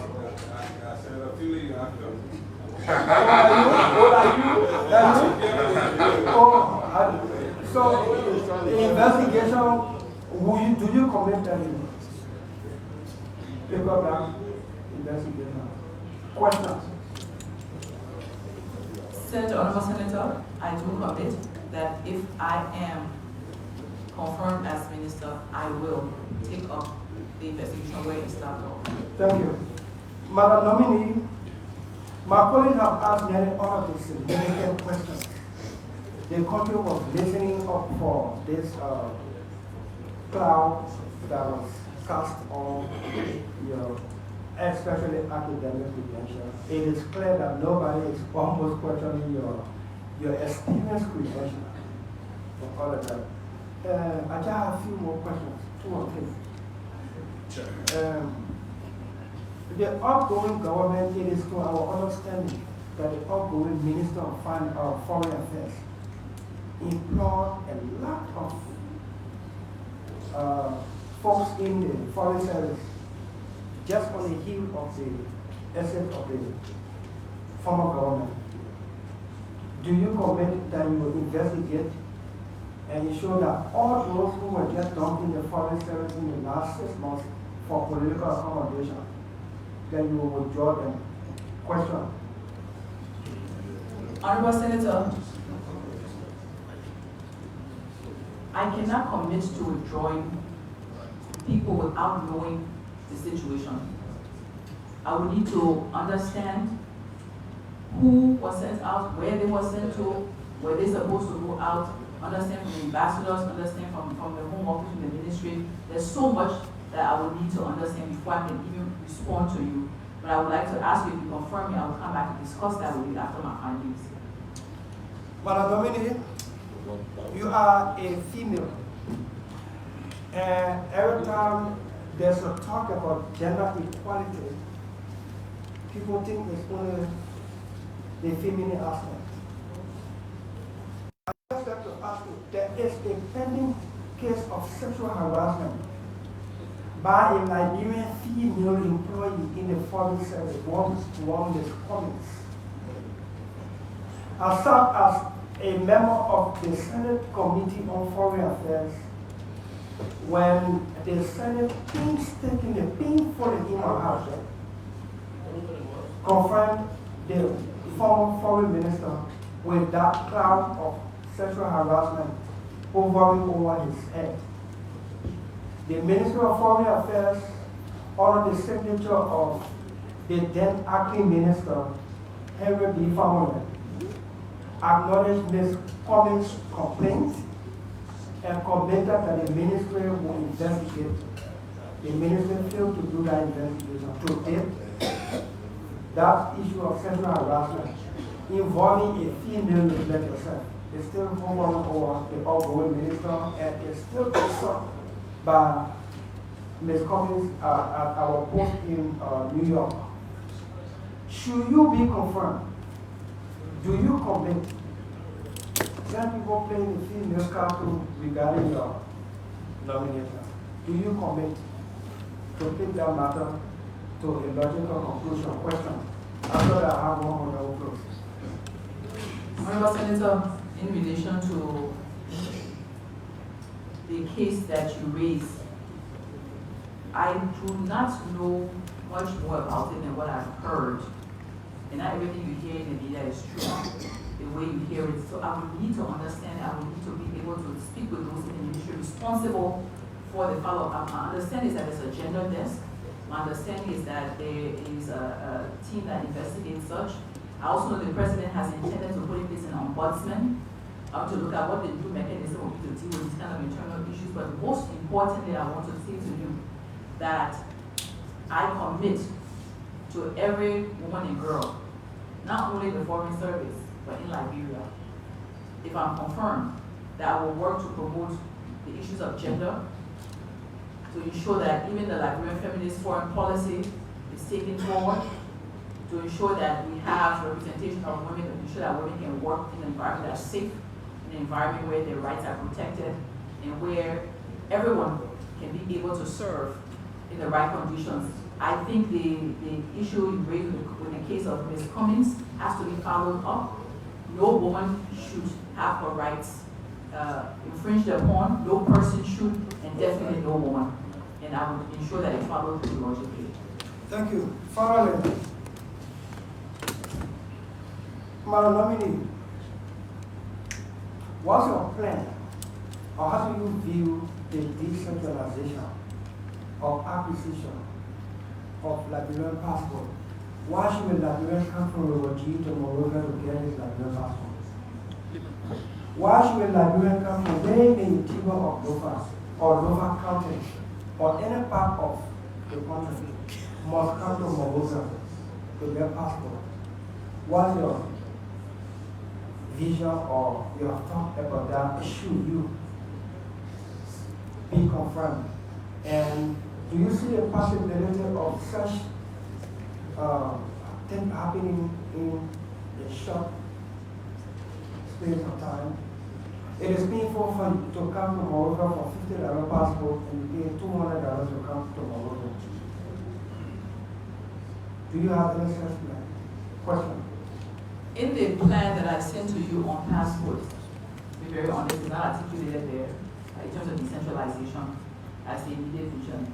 But as I listen to you, I think it's very important for us to factor that.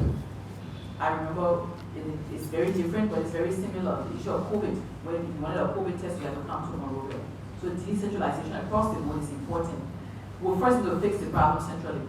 We need to understand where the leakage points are, straighten that up, and then work towards decentralization thereafter, not immediately. Thank you. Colleagues, on behalf of the committee, we'd like to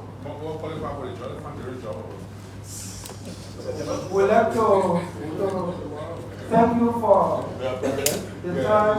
I think in the history of the Senate in recent times, this is one of the longest confirmation proceedings that have affected the country. There are some issues that we have as a committee. We will not raise them with you because we are not confirmed yet. The well-being, welfare of Liberian diplomats outside this country.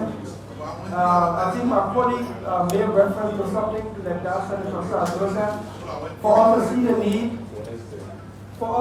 need, to determine what Liberia needs, embassies everywhere around the world and ambassadors in every country. When big powers, big countries have ambassadors that are assigned to 4, 3, 4, 5 countries because of what the cost that costs.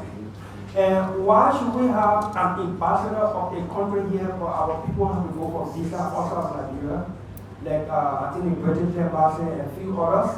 Why should we have to go to Ghana, Ivory all of those things when they have ambassadors accredited to Liberia and residents here for Monrovia?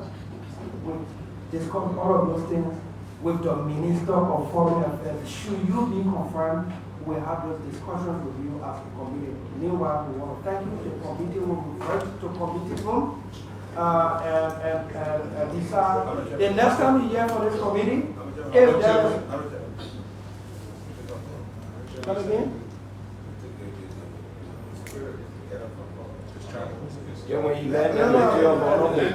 The next time you hear for this committee, if there are other doubts that we need to clear, if there are other information that we need, you will hear from the committee. If you do not hear from the committee, then the committee will make its appropriate report to plenary, and plenary will make the decision, and then the president of Liberia will be accordingly informed.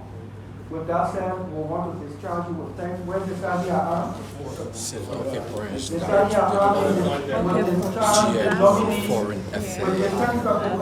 These have been a very long confirmation hearing for over 3 hours for studying the Thank you, ladies and gentlemen, and thanks to the media. Mr. Chairman, a member of the committee. Mr. Chairman, member of the committee on foreign affairs, the power vested by the